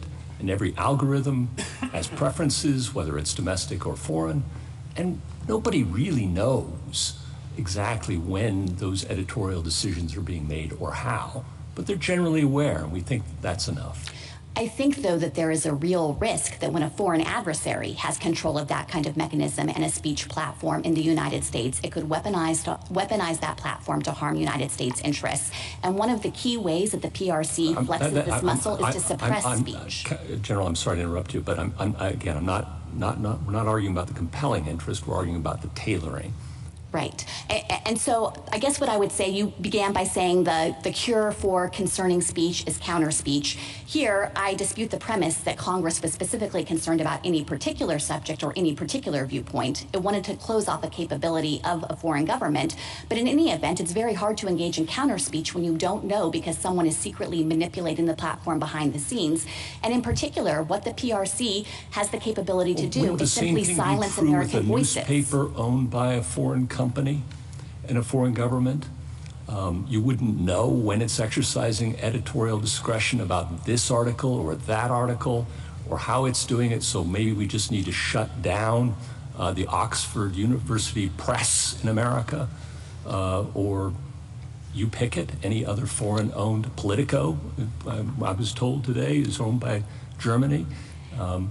So that would all be okay on your theory, so long as Congress designates that country a foreign adversary? We are not asking the court to articulate bright-line rules to govern all kinds of hypothetical situations. I am testing your argument. Yes, and what I want to acknowledge is that sometimes the court has recognized that a speaker-based preference might reflect a content-based preference. And in the context of ownership of a newspaper, for example, in part because a newspaper is a one-way channel of communication and is generally understood to represent to some extent its publisher's views, maybe the court would more readily infer that a regulation targeting that is actually aiming to target content.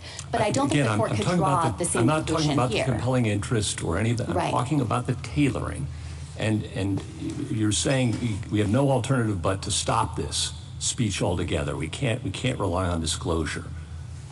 But you say that wouldn't apply to Politico or to the Oxford University Press because?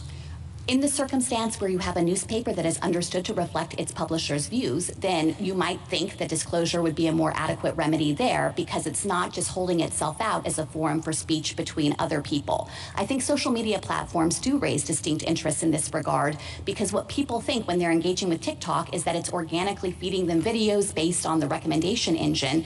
And if actually China is behind the scenes engaging in this kind of covert operation, it does prevent a distinct national security risk. Of course, the other big difference with a newspaper is it's not likely to be collecting sensitive personal information about 170 million plus people and then having the capacity to send that back to a foreign adversary. General Prelogar, can I, go ahead. I was just going to say, did I understand you to say a few minutes ago that one problem that ByteDance might be through TikTok trying to get Americans to argue with each other?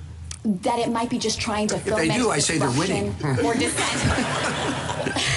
That might very well be true, Mr. Chief Justice. And I think the point I'm trying to make is that China is a foreign adversary nation that looks for every opportunity it has to weaken the United States and to try to threaten our national security. And if it has control over this key communications channel, it's hard to predict ex ante exactly how it's going to use that as a tool to harm our interests. But we know it's going to try, first and foremost, by seeking to get the data of these American users, which would be of a piece of all of the activity that PRC has already undertaken to breach our laws. Hack OPM, for example, example, and exfiltrate the background files and security clearances of 20 million government employees, the breach of Equifax to get sensitive financial data, Anthem to get sensitive healthcare data. We know that the PRC has a voracious appetite to get its hands on as much information about Americans as possible, and that creates a potent weapon here because the PRC could command that ByteDance comply with any request it gives to obtain that data that's in the hands of the U.S. subsidiary. Thank you. General Suppose, Prelogar.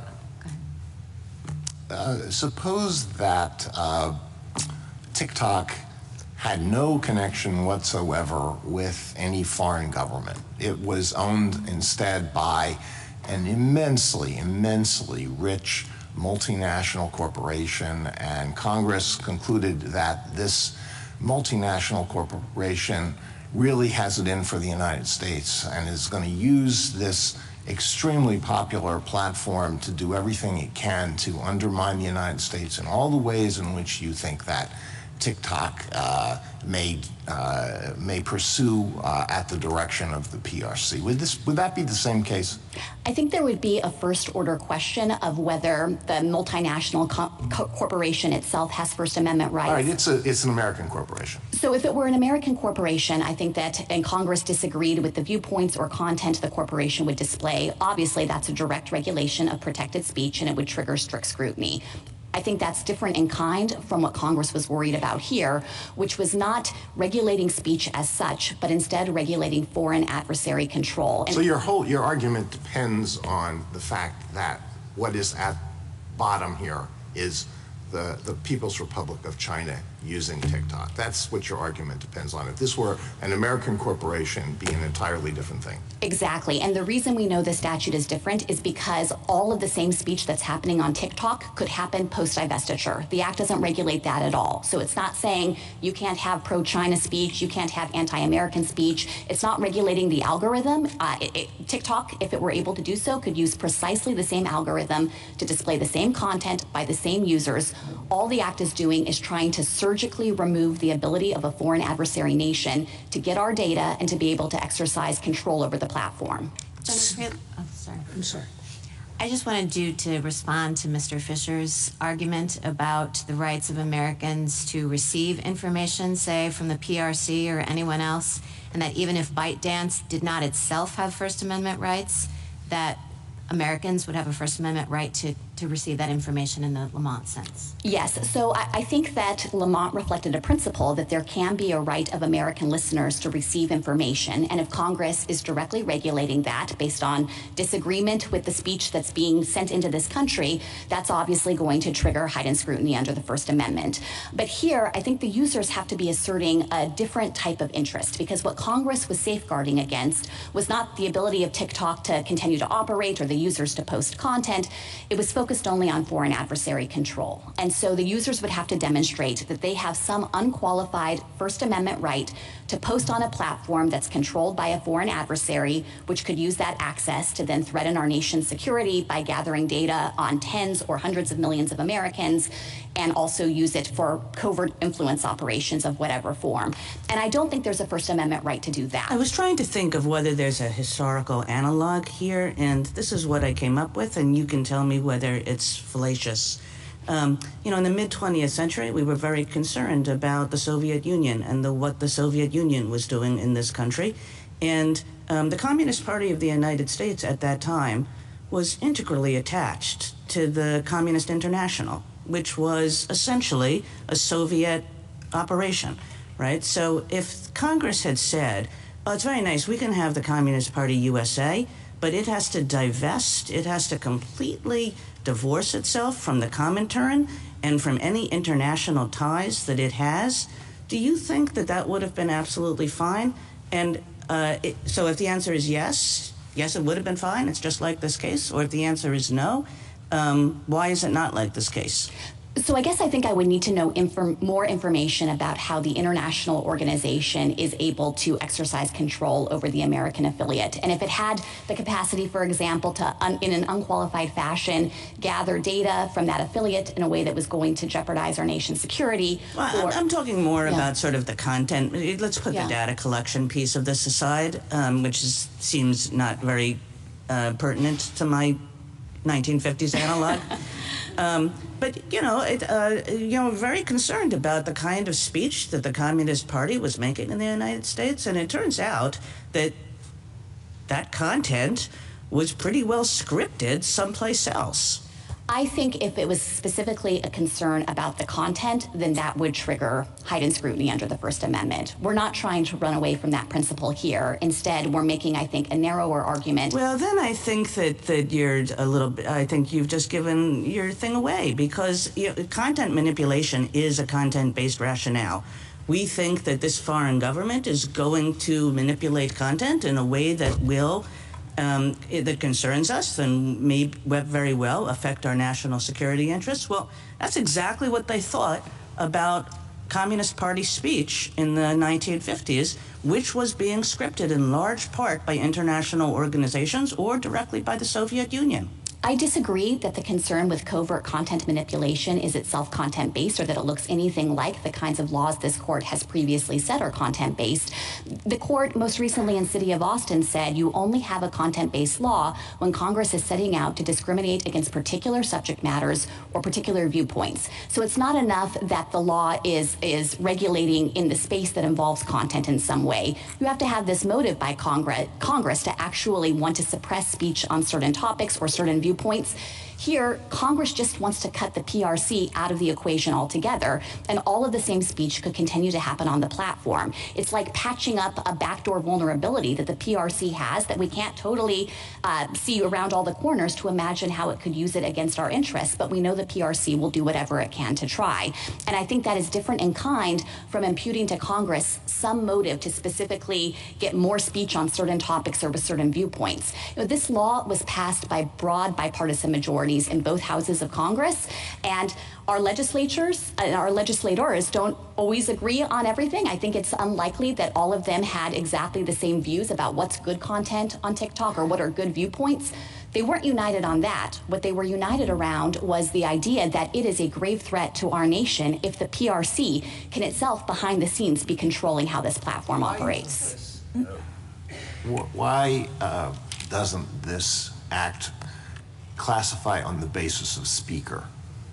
I do think that when it comes to the PRC and ByteDance, you could treat this as a speaker-based restriction. And aren't speaker-based restrictions almost always viewpoint-based restrictions, content-based restrictions? The court has said it depends. It hasn't applied an inflexible rule that any time you are regulating certain speakers, you are invariably regulating based on content. Instead, the court has said it warrants closer consideration.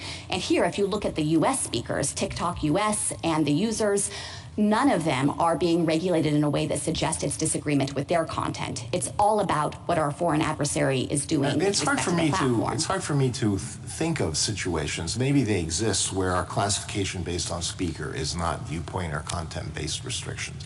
I mean, somebody says, Joe can't talk anymore. We're going to shut Joe up. And we don't know what he's going to say tomorrow or 2 weeks from now. We don't know what he's going to discuss, but whatever he says is bad because Joe is a bad person. I mean, that's viewpoint and content-based, isn't it? I think when it comes to a foreign adversary, it's not right to view it that way. And the reason for that, again, is this is a sophisticated adversary nation, and we can't just simplistically say, oh, what the PRC is going to want is to see more pro-China content on this app.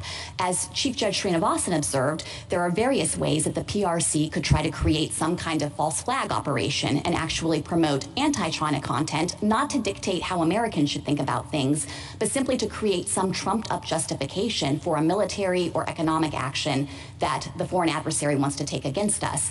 And I don't think a concern with trying to ward off that capability. Why isn't that viewpoint or content still? We don't know what the content's going to be, but we know Joe is bad. Because I think the better classification is to recognize that what we're trying to prevent is not the specific subject matter, the specific viewpoints, but the technical capability of a foreign adversary nation to use a communications channel against this. I guess I'm just struggling how covert content manipulation isn't content-based restriction. So again, it's kind of hard to avoid the word content. And it's kind of hard to avoid the word viewpoint here, isn't it? I don't dispute that it's related to content, but I don't think it reflects Congress seeking to set out in advance what kind of speech we should have reflecting certain views on certain topics. Instead, it's about trying to close off a vulnerability that our foreign adversary nation could exploit. And I would be remiss if I didn't point out that even if you thought this was content-based, all that means is that we're in strict scrutiny. And as the DC Circuit recognized here, we think that this law serves compelling national security concerns that sound in some of the same arguments I'm making here, and that have a long-standing correspondence to history and tradition of trying to prevent foreign control. And then we get to the question whether there's a less restrictive means. I get that, and whether disclosure might suffice. On the data security point, your friends on the other side make the argument that if that were the concern, Congress could ban TikTok US from sharing data with anyone, and on pains of penalties that would put people in prison and shut the company down in the future, as the government did, for example, with Arthur Andersen. Why isn't that a less restrictive means available? So I was surprised to hear petitioner offer that up today, because there was a long course of discussion between the executive branch and ByteDance and TikTok leading up to Congress's enactment of this act that spanned over 4 years, an extensive conversation about what limitations could be placed to protect Americans' data. And it was never a suggestion that there would be any way to create a true firewall that would prevent the U.S. subsidiary from sharing data with the corporate parent. And the reason for that sounds in the technological features of this application. I think there can be no reasonable dispute that the source code development and the maintenance of this algorithm rests in China, which is why China has sought to try to control export restrictions with respect to the algorithm.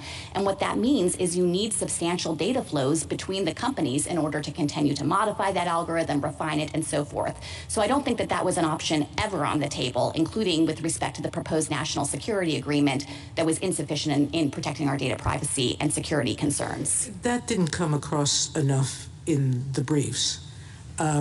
If we are in the world of data protection as opposed to content control, I think it's hard to get around the post-divestiture provision that says you can't do business with them on the algorithm, because that very much is content-based.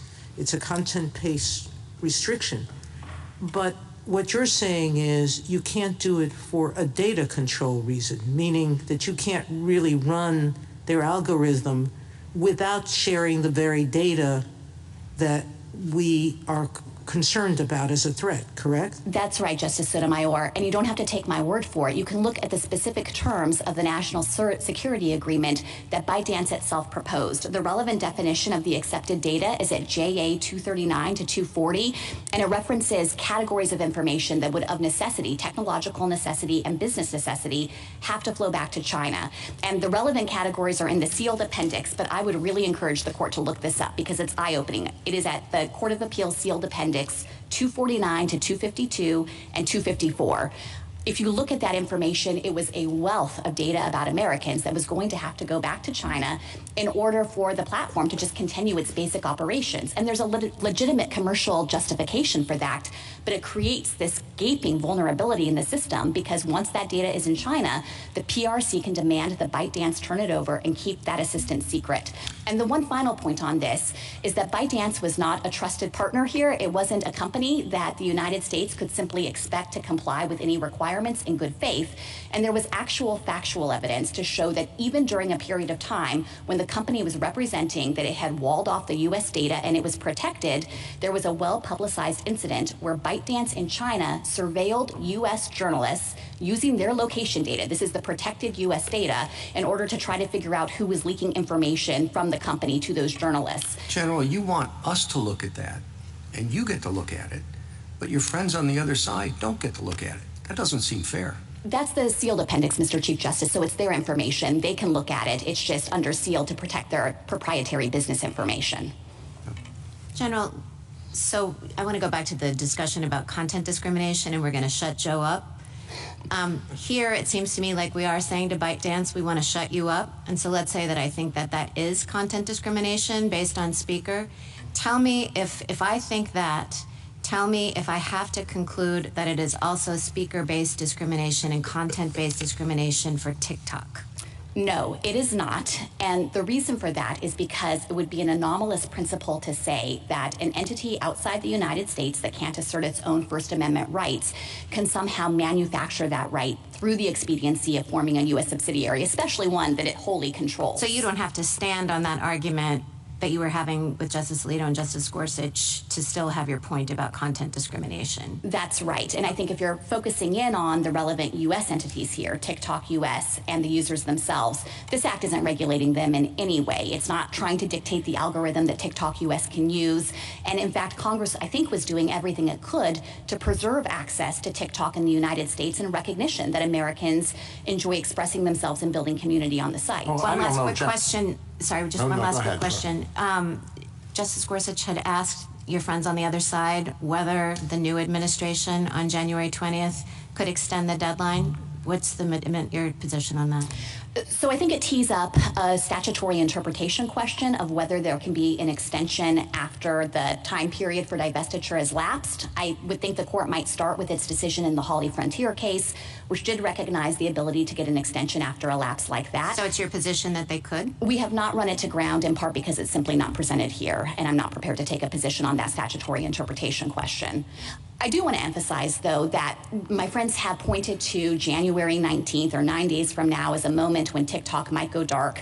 At the outset, of course, Congress was hoping to prompt a divestiture, but I think the more important thing to focus on now is that even if that were to happen, Congress specifically anticipated it and provided authority to lift these restrictions as soon as there's a qualified divestiture. And the reason for that is because foreign adversaries do not willingly give up their control over this mass communications channel in the United States.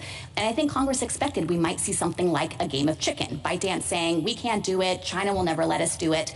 But when push comes to shove and these restrictions take effect, I think it will fundamentally change the landscape with respect to what ByteDance is willing to consider. And it might be just the jolt that Congress expected the company would need to actually move forward with the divestiture process. So it's not irrevocable. That's an interesting point, and I hope Mr. Francisco or Mr. Fisher, whoever's delivering the rebuttal, will address it. So if we were to affirm and TikTok were forced to cease operations on January 19th, you say that there could be divestiture after that point and TikTok could again begin to operate the way, continue to operate. That's exactly right. There's nothing permanent or irrevocable that happens on January 19th. And I think that Congress might have thought that we get in a situation here where a foreign adversary is doing whatever it can to just not comply. It's hoping the United States is going to blink first through our court system or through the executive branch getting cold feet about enforcing the law. But Congress set a deadline, and I think it thought that deadline would have a forcing function. Well, let me ask you a question about your effort to draw a distinction between ByteDance's speech and TikTok's speech. So suppose that the People's Republic of China funds a movie, and there is an entity in the United States, a U.S. corporation, that thinks, wow, this is a great movie. And while the PRC would not have a First Amendment right to show it in the United States, would you say that the American company would not have a First Amendment right to do that because whatever expression there is in that movie, it's the PRC's expression, it's not their expression? No, I wouldn't make that argument, and I want to be really careful. I thought that was the argument that was being made, no? No. So our argument is that this is not a direct regulation of protected speech in the first place, or at most it would warrant intermediate scrutiny because of the indirect effects that it might have on the American users or on the U.S. subsidiary. We're not suggesting that if Congress sought to directly regulate and prohibit speech in the United States based on concerns about its content or viewpoint, that's somehow immune from First Amendment scrutiny just because it comes from a foreign source. Obviously, that kind of law is going to trigger strict scrutiny, and I imagine it would be a different constitutional analysis because it's hard to imagine the same profound national security harms that would exist in that scenario as compared to what we have here. Thank you. General, isn't the whole point of the divestiture requirement that the content on TikTok would be different if it was owned by a different company? I'm still struggling with your insistence that this is content neutral versus content based when we have that kind of circumstance. The reason that I am continuing to try to hold the line on that is because there is nothing in the Act that would directly dictate any different mix of content on TikTok. The U.S. subsidiary could use the same algorithm, show the same content by the same users in exactly the same order. It's not about trying to interfere with the U.S. subsidiary's exercise of editorial judgment in any relevant sense. Instead, all Congress was doing was homing in on the problems of having a foreign adversary be able to interject itself and be able to harvest But the your data. friends on the or other side exercise. say that the motivation for doing that is because the foreign adversary might influence or change the content. So content matters, doesn't it? I think that content was relevant to Congress's concern about an adversary having control over the communications channel. I think not, again, because of any particular concern about viewpoints or subjects, but just isn't that that this would be isn't that relevance enough to trigger at least some scrutiny, with a heightened scrutiny from the standpoint of our legal tests? I certainly understand that intuition, and if the court thought that it were prudent to simply try to rule narrowly here and not dictate broader First Amendment principles, we have no problem with the court assuming that heightened scrutiny applies. We think the law easily satisfies it. We do think that intermediate scrutiny is a more appropriate framework for this kind of law that's not directly targeting protected speech. But in any event, there's a compelling national security interest here, and the law isn't just narrowly tailored, it's precisely tailored. It's trying to fix the thing that's creating the problem, which is the PRC's involvement and the Chinese government's ability to exercise this control over the corporate entities.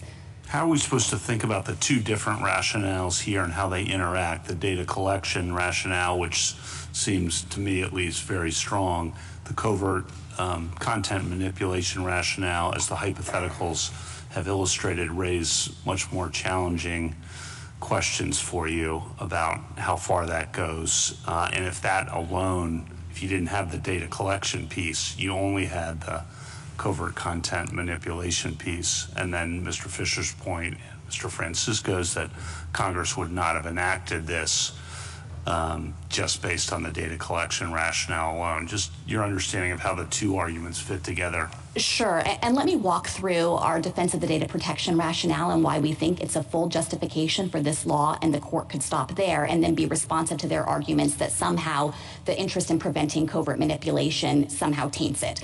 So just on data protection, I think that it should be beyond dispute that, of course, our nation has an enormous interest in keeping the sensitive data out of the hands of our foreign adversary, and it should also be beyond dispute that our foreign adversary has an existing capability through its laws and through the way that these companies are integrated to get its hands on that data. There is no question that Congress was sincerely motivated by that concern. There's a whole lead up to the statute here where the executive branch across two different presidential administrations was expressing concerns about the data problems. Congress was extensively briefed on those problems. It passed a companion data protection statute at the same time that was intended to prevent selling data to foreign adversary nations. The statute is shot through with protections that I think are key to this concern about closing off the vulnerability of access to the data. So that's a sincere justification for Congress's desire here to act. We think it's a compelling interest and it's narrowly tailored. Then you get to the question of what to do about the fact that there's also this interest in covert content manipulation. And in the First Amendment context, this court in cases like Heffron has made clear that once you have a justification that satisfies the First Amendment, you don't need to go further and look at other justifications to decide whether they would independently satisfy First Amendment scrutiny. So I think it's not necessary for the court to go on and probe whether it thinks that covert content manipulation itself independently justifies the law. Now, my friends say that's all fine and good, but they think covert content manipulation is just per se illegitimate. And I honestly don't understand how that argument could carry the day, because just imagine if Congress passed a law that said the PRC can't covertly manipulate TikTok. Obviously, that law is not going to violate any constitutional principle. It's a laudable goal, I think, for our legislature to protect us from foreign adversary interference like that.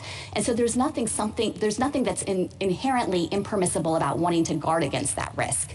Maybe you could say that it sweeps in too much protected speech in the way it's operationalized in the act here, but there's certainly no fundamental taint or anything akin to racial discrimination to call into question whether Congress could seek to vindicate that as one of many interests. So I guess to just kind of bring it all together, what I would say to the court is They have basically acknowledged that data protection is a compelling interest. That was Congress's real interest. It provides a sufficient basis on its own to uphold this law. The court could say just that and affirm. I don't know how we do that unless we accept your argument that the post-divestiture provision that stops them from conferring on the algorithm is not a speech impediment.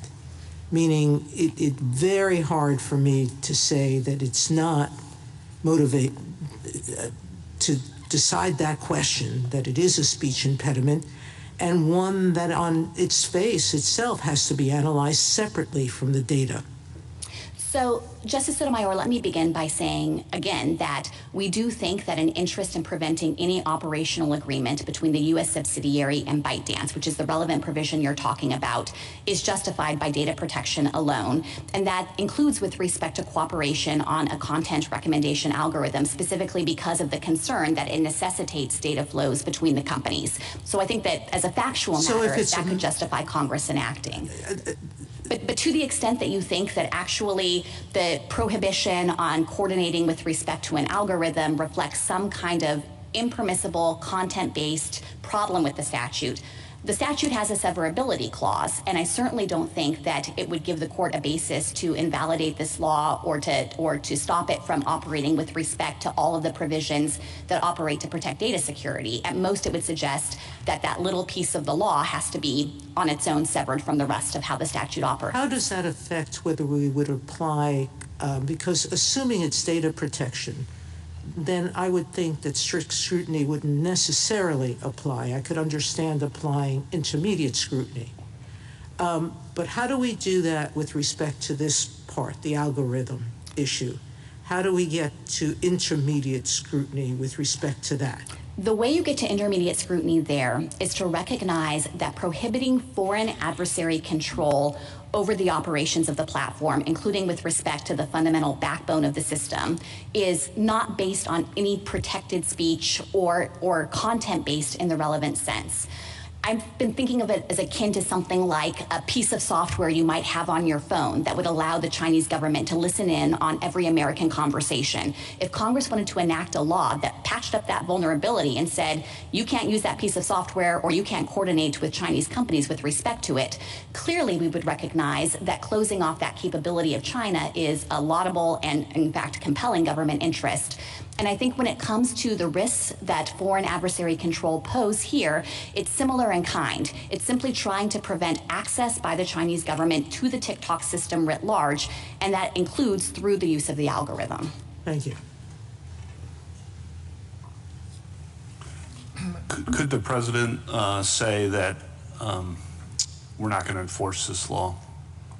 I think as a general matter, of course, the president has enforcement discretion. And would that then adequately, would that be binding? In other words, protect the regulated community such that they could rely on that under due process principles going forward? That raises a tricky question. So I think there would be then it's not going to be adequate, right? Well, I think there is a strong due process argument that the third-party service providers could invoke if there were enforcement action based on a period of time when the president said the law wouldn't be enforced. The kind of They're not going to take case, that risk unless they have the assurance that a presidential statement of non-enforcement is, in fact, something that can be fully relied on, because the risk is too severe otherwise, right? I think that they might judge that based on this court's precedent in the due process space and principles of entrapment by estoppel, maybe they have a sufficient safeguard here to allow them to continue to operate. I would think even before a non-enforcement policy were announced, of course, the president-elect would want to review all of the updated national security information that has come in over the last 4 years that undergird Congress's judgment here. But the final thing I would say is that even if you think the third-party providers are simply going to choose not to continue to provide these services because it's too much of a risk to take on, again, that's not anything permanent or irrevocable, and that might be just what the PRC and ByteDance need to start taking seriously some of the public reporting about interest in acquiring the company. At one point, Mr. Francisco suggested that what we might want to do and what he would regard as certainly preferable to a decision affirming on the merits was is to issue an injunction pending, I guess, consideration of what we now regard as the cert petition that was filed here. What do you think of that suggestion? So I think this court doesn't have any basis to enter a temporary injunction unless it thinks petitioners are likely to succeed on the merits of their First Amendment claim. And to be honest, I think that there is no argument to be made that you should find that likely success. This is an act of Congress. This isn't some unilateral action by the executive branch, but it actually was action in parallel between the executive and Congress, where Congress took action to close up a loophole in some of our laws. The executive had tried to force divestiture of TikTok under the Trump administration, but that had gotten tied up in litigation about those authorities. So Congress came in and provided additional authority based on a substantial record, including with respect to the data harm. And I don't see any basis for this court to displace the deadline that Congress set without finding that actually there is a potential First Amendment problem here. Do you think we have the authority to issue an administrative stay, as we have done in other cases, or do you think that the January 20 deadline prohibits us from doing that?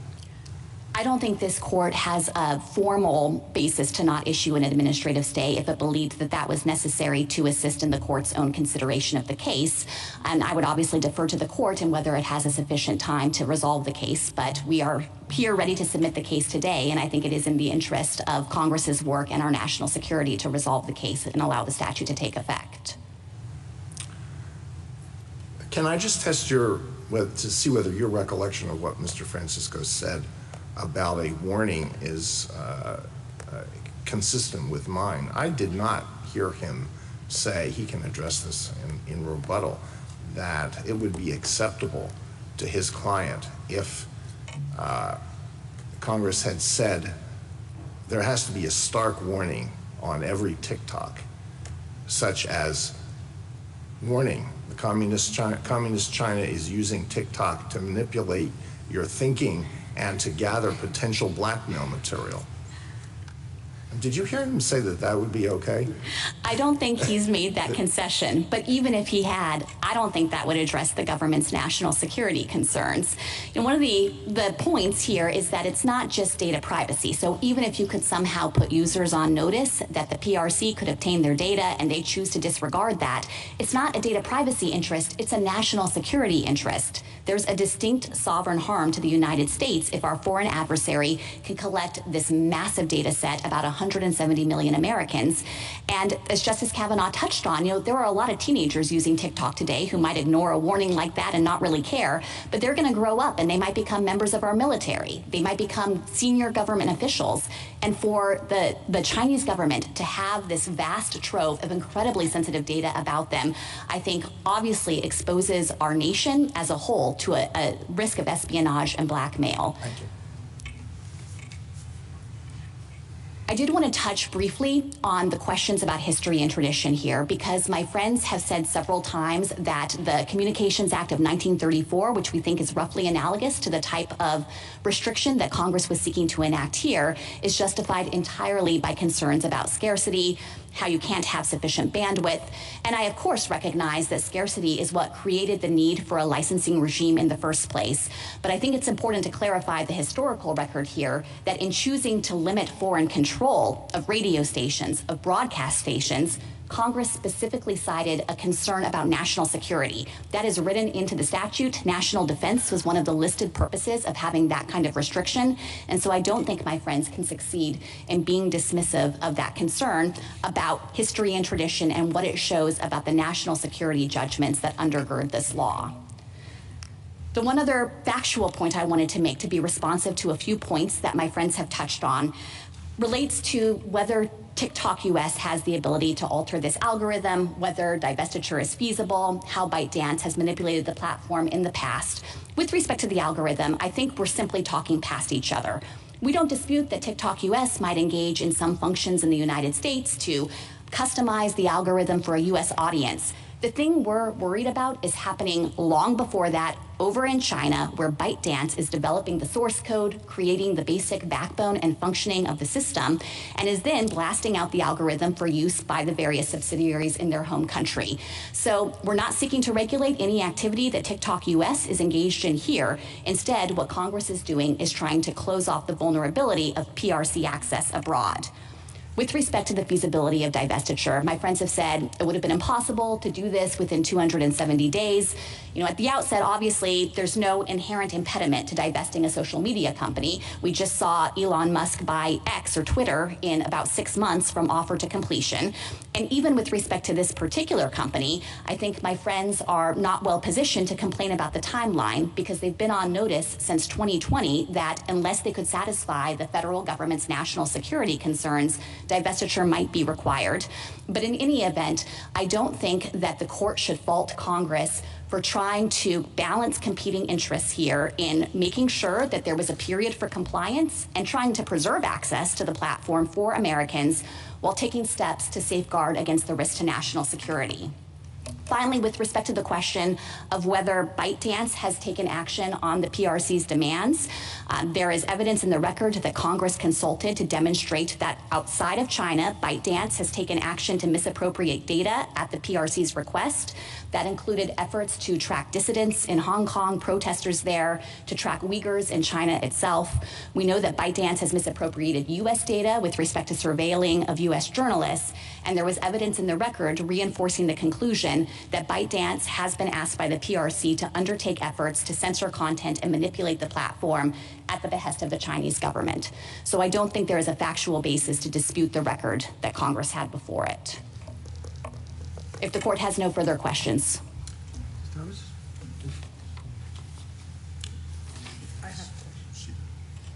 General, if I understood correctly, under President-elect's first term, he passed an executive order requiring divestiture, correct? That's right. And this, that was challenged in court and state as a result of him exceeding his executive power to do that. But this bill followed a bipartisan investigation, correct? Yes, that's right. I am a little concerned that a suggestion that a president-elect or anyone else should not enforce the law when a law is in effect and has prohibited a certain action, that a company would choose to ignore enforcement on any assurance other than the change in that law. But putting that aside, on the 19th, if it doesn't shut down, there is a violation of law, correct? Yes. And whatever the new president does doesn't change that reality for these companies. That's right. How long is the statute of limitations in effect, assuming that they violated it that day and later continued to violate it?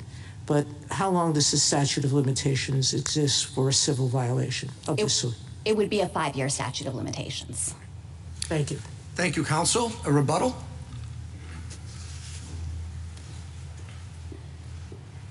Thank you, Mr. Chief Justice, for points, all of which go to why we think this law would fail, whether you applied intermediate scrutiny or strict scrutiny. I'd like to begin with the least restrictive alternative, simply prohibiting TikTok Incorporated from disseminating any of the sensitive user data to anyone, including ByteDance, under the threat of massive penalties.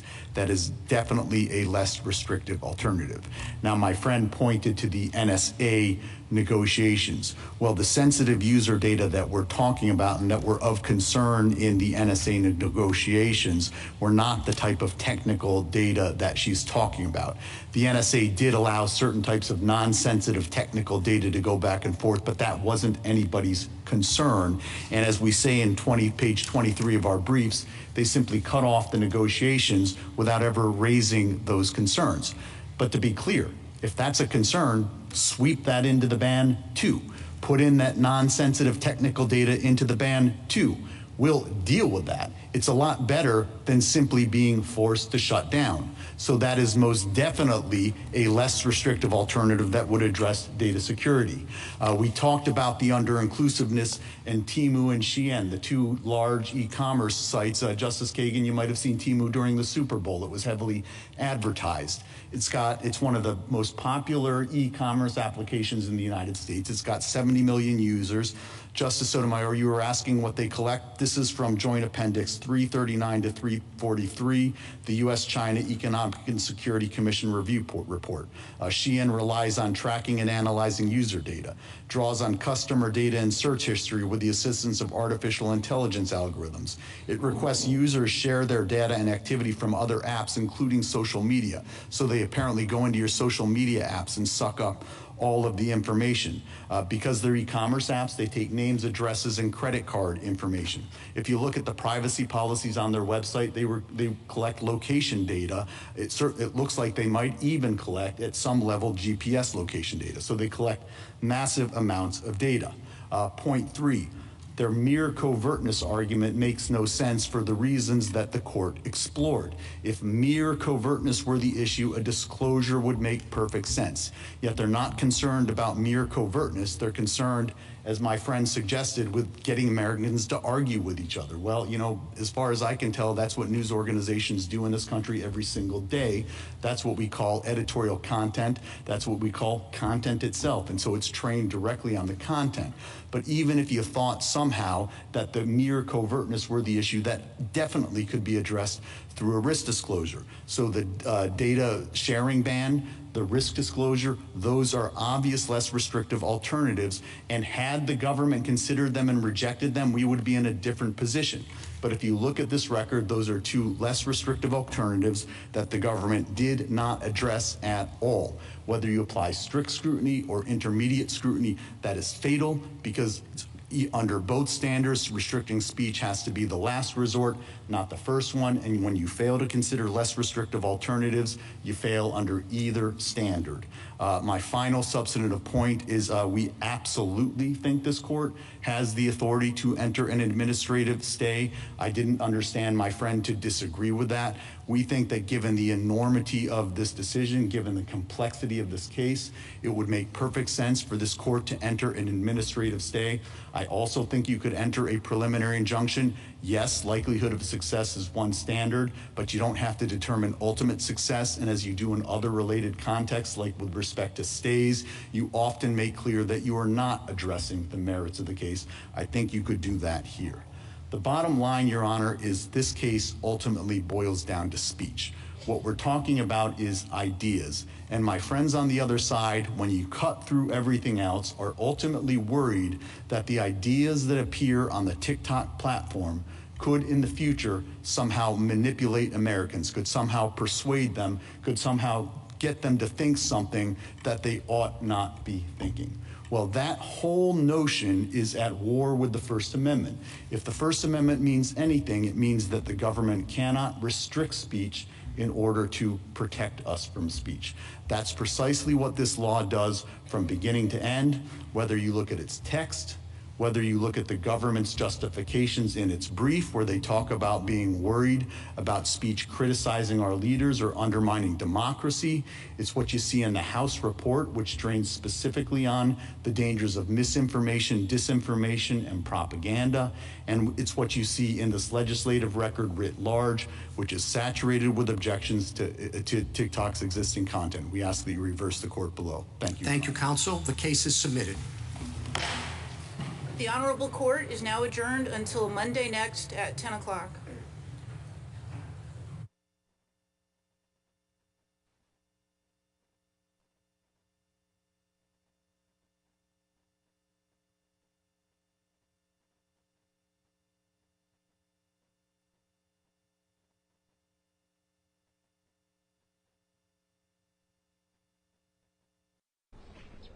There we go.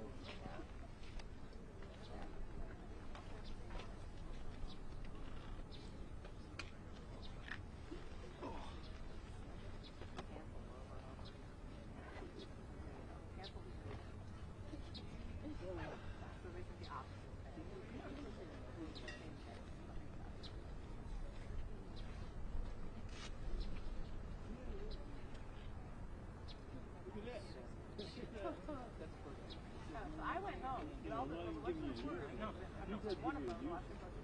we went to like the Red Sea, hung out there, at like a resort for like 3 days. And all six was blowing up, and you're like at a resort already. It's my scarf.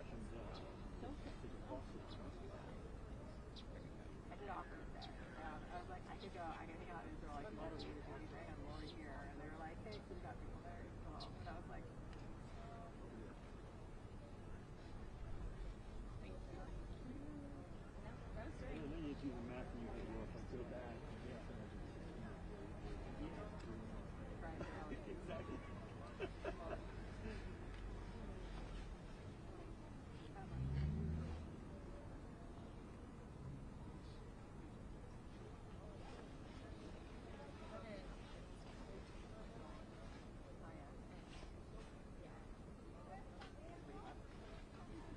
No, like, because we were halfway through the conference.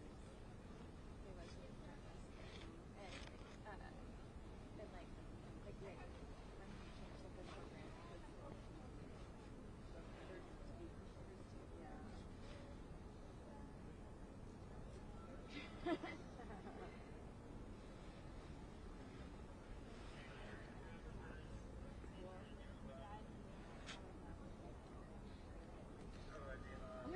So I had to keep it a secret for like, the studio class was like 5 hours. Oh my god. I just telepathically. Here we go. No, just get ready. Yeah. We should be ready, it makes sense.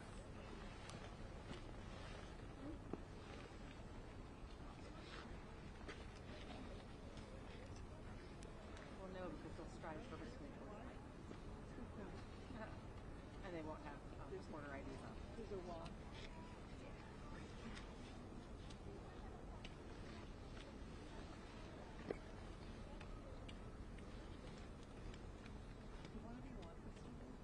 What do you know? They're coming? And they should be coming soon. Yay. About leaving box here for you to hand over. Okay. Assuming he's coming back. So whenever you get the chance. There he is. You say you think somebody's coming out? Yeah. They might come out soon. We'll see. Might. Unless they Should. Yeah. We're hearing words like should and might. We don't have 100% confirmation. Maybe. Supposedly. Supposedly. Perhaps. Word on the street. Hi, how are you? Stay warm. Yeah. Done on Friday. Getting good things today. Friday starts. Sorry, I made a decision. You know? It's so weird still. Is it good now? Like, Yeah, I like it. You have to. I wasn't. I didn't even think about it. And then, David was like, "Hey, make sure don't forget about the cup." And I was like, "The eye cup." Huh? He's like, "People are really liking it." Usually I'm asleep on the couch. Exactly. I picked up 6 just got. This is the bed one too.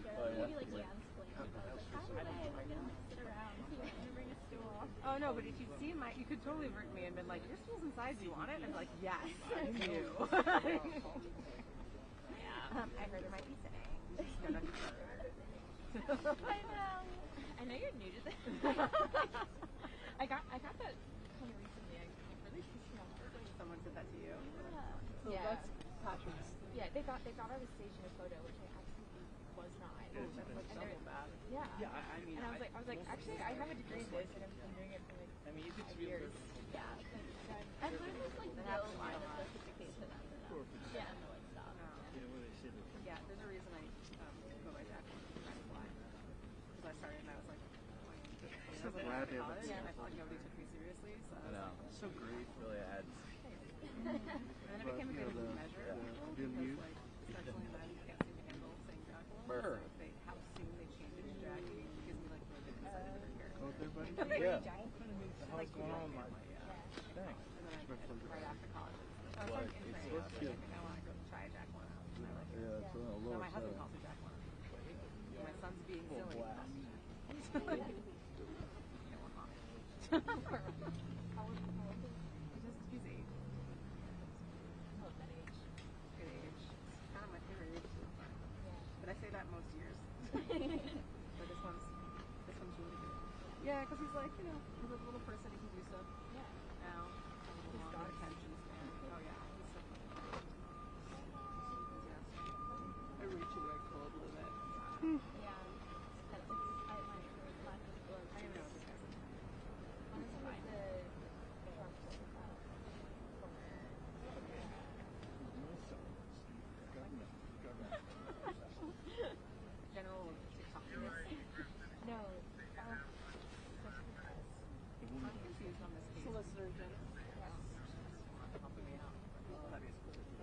sure if I do. I'm sure I'll recognize the person, maybe.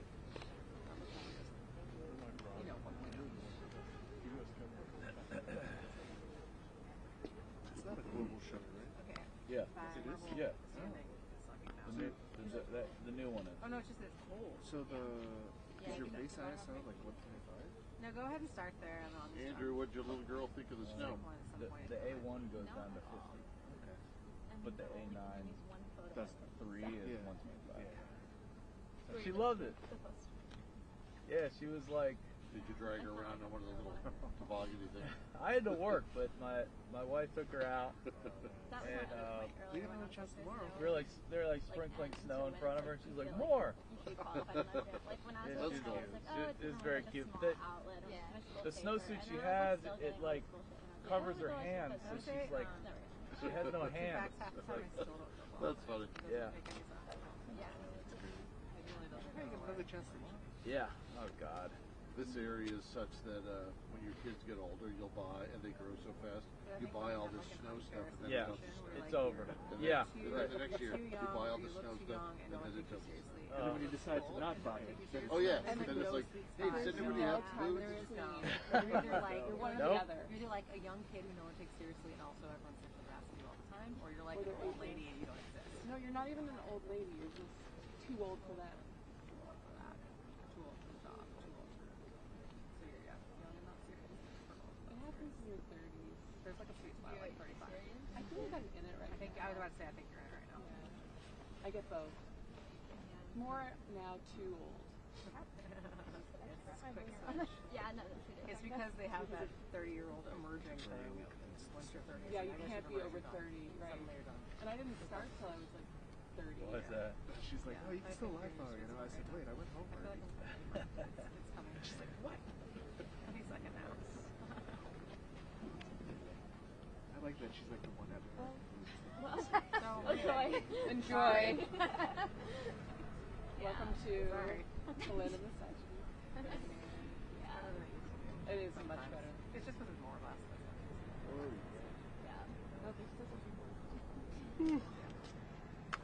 My cross. Cool. My walk across. Yeah, can you go in the south? There was a day in 37 a few weeks ago where the entire wall was women. Really? It was like the whole room was women. That's fun.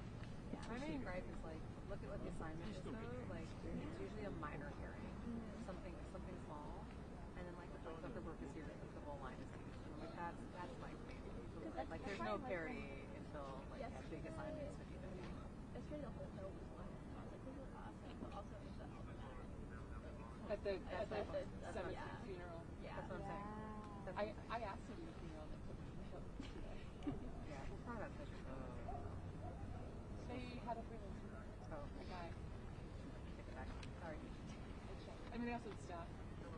Yeah. And that's why I like the Michael Jackson.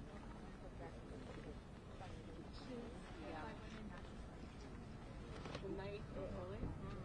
Yeah. They used to me, and then they were like, "Oh, this guy, he actually really wanted it." I was like, "So did I." So did I. Thank God I said that. They were actually really wanted it. What? Everyone really wants everything. Yeah. That's stupid. That cannot be a you. That was a thing that happened. Person really wants it. I had to Everyone say, really wants it. I had to say, I'm also really excited about it. And then they're like, okay, like, you can oh, say. okay. But also the fact that this guy in the first place had the picture. Yeah. Actually, I want it. Yeah. And use it to it. I keep records. Doesn't do you much good. No, it doesn't. It just takes up space. Yeah.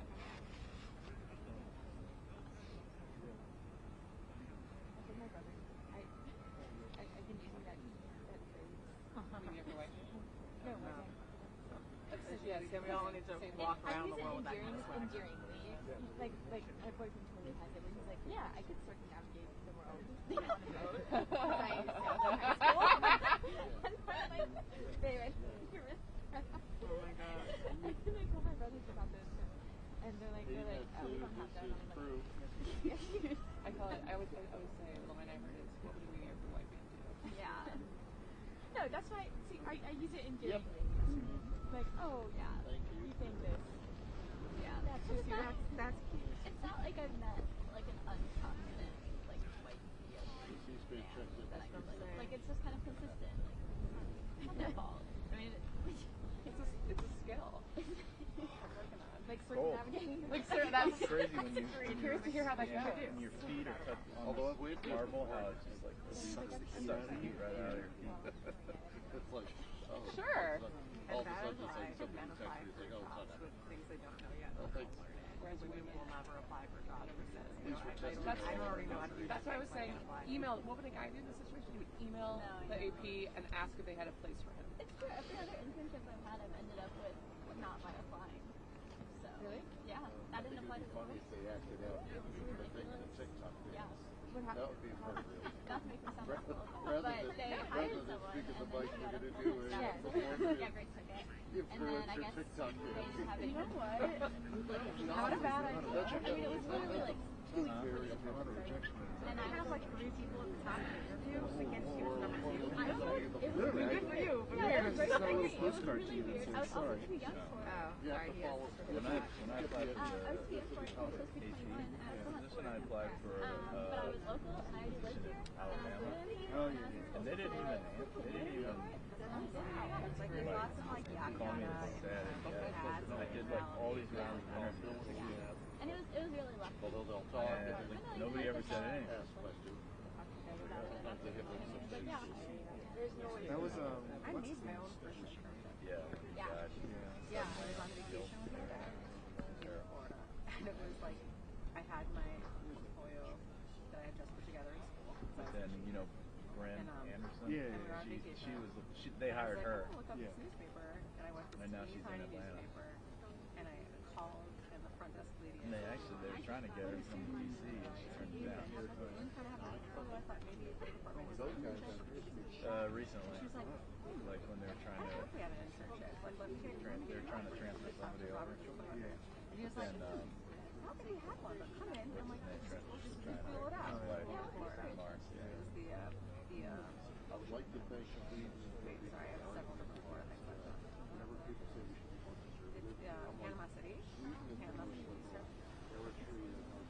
Anyway, and I walked in and I met with Robert, and he was like, you know, we don't have an internship right now, but like, I like you, I like your work. He's like, let's see if I can back work up something, and I'll call you. And I was like, okay, and I got it, and it was paid. So where I walked in the door, no internship. I walk out the door, internship. Usually that's all I talk when I do like talks to students, because I was like, there's always, they want you to. But it was that's where when the RIT kids came and I met with them because they wanted to learn about like internships or whatever. And they were like, oh, like, applications. Like, I guess I just like know them. I get to know them. Like, it's not because I'm looking He's a restaurant. It's They're talking terrible to you. advice. Yeah. I mean, it's good advice, but it's not what they want to keep it. I don't know. I remember when I was like, you actually applied for that, you got it. You'd be a better person. I applied for all positions. Yeah, but there's like more than one way to. Yeah. But I didn't realize until I gave my junior senior how much. We were chatting and all seeing like kind I'm of from Pittsburgh and I'm always I had talked about last night. I just started Oh my God. Which is like so shocking, you know? I did not expect it to have a moment to say that. And after he came back, he's like, yeah, I got home at like 10 o'clock last night and everything was closed and I want to make, Well, I think you do it, but the key is you need to. yeah, so Taco Bell. The logical choice. You know, like you can, there's nothing wrong with networking. You can do it in a way that feels like genuine to you. Oh, are people going outside? People are going outside. Is that the guy? The tall guy. Even to UNC, right? This year, like junior, senior year. Hey, Andrew. Like everyone got like. Why are you leaving? About like jobs. No. Really? No. UNC was. We got the microphones here. Are you sure? Yeah. I don't know where Will is. Well, you know why? They don't know how to get here. They're down there, they have to see through the... Yeah, but shouldn't the producer or somebody tell them that again? Maybe get one of these. You're on February, aren't you? Be careful, yours is not totally. That's because the car dropped.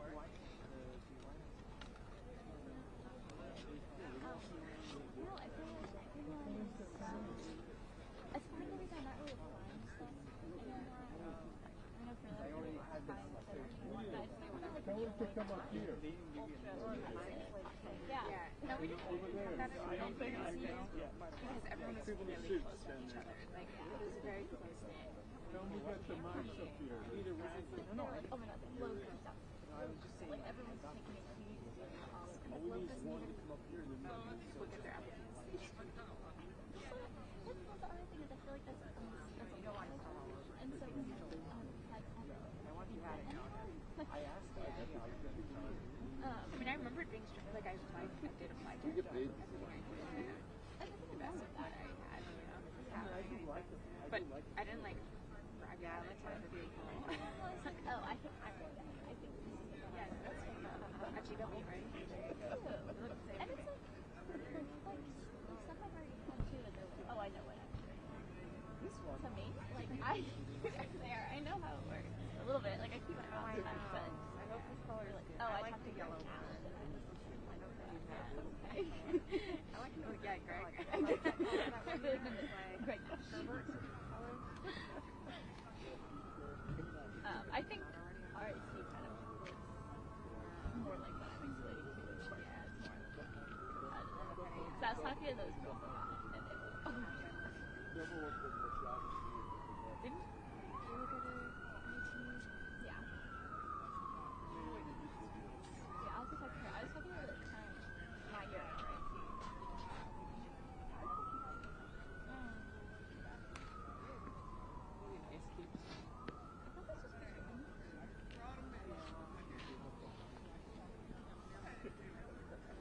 Hot drink.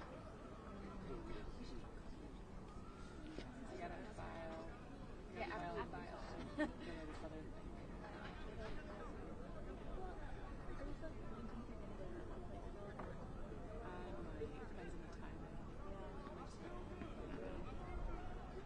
Can we get coffee another day though? Yeah, okay. I have to go to Philly tonight and it's coffee. Yeah. It's not my idea of a fun weekend. But I gotta do that. And I'll be back for months. I'm trying to take this weekend off. I'm actually trying to take it. I just mean like if someone reaches out to work, I'm probably gonna say yes. But I've worked every day since I came back from the holiday. What do you do about school? I haven't had school yet. School starts on Monday. That's why I'm trying to take the weekend off before I like kind of go back. But it's been like 15, 16 weeks. Wow. That's a lot. That's exhausting. No, that's exhausting. During the election, during October, I worked when I worked before, and I realized my limit is like 2 days in a row. And I need a day off, and then I can read, like, especially if it's like a full day. If it's a portrait, no big deal. Like this, like yesterday I was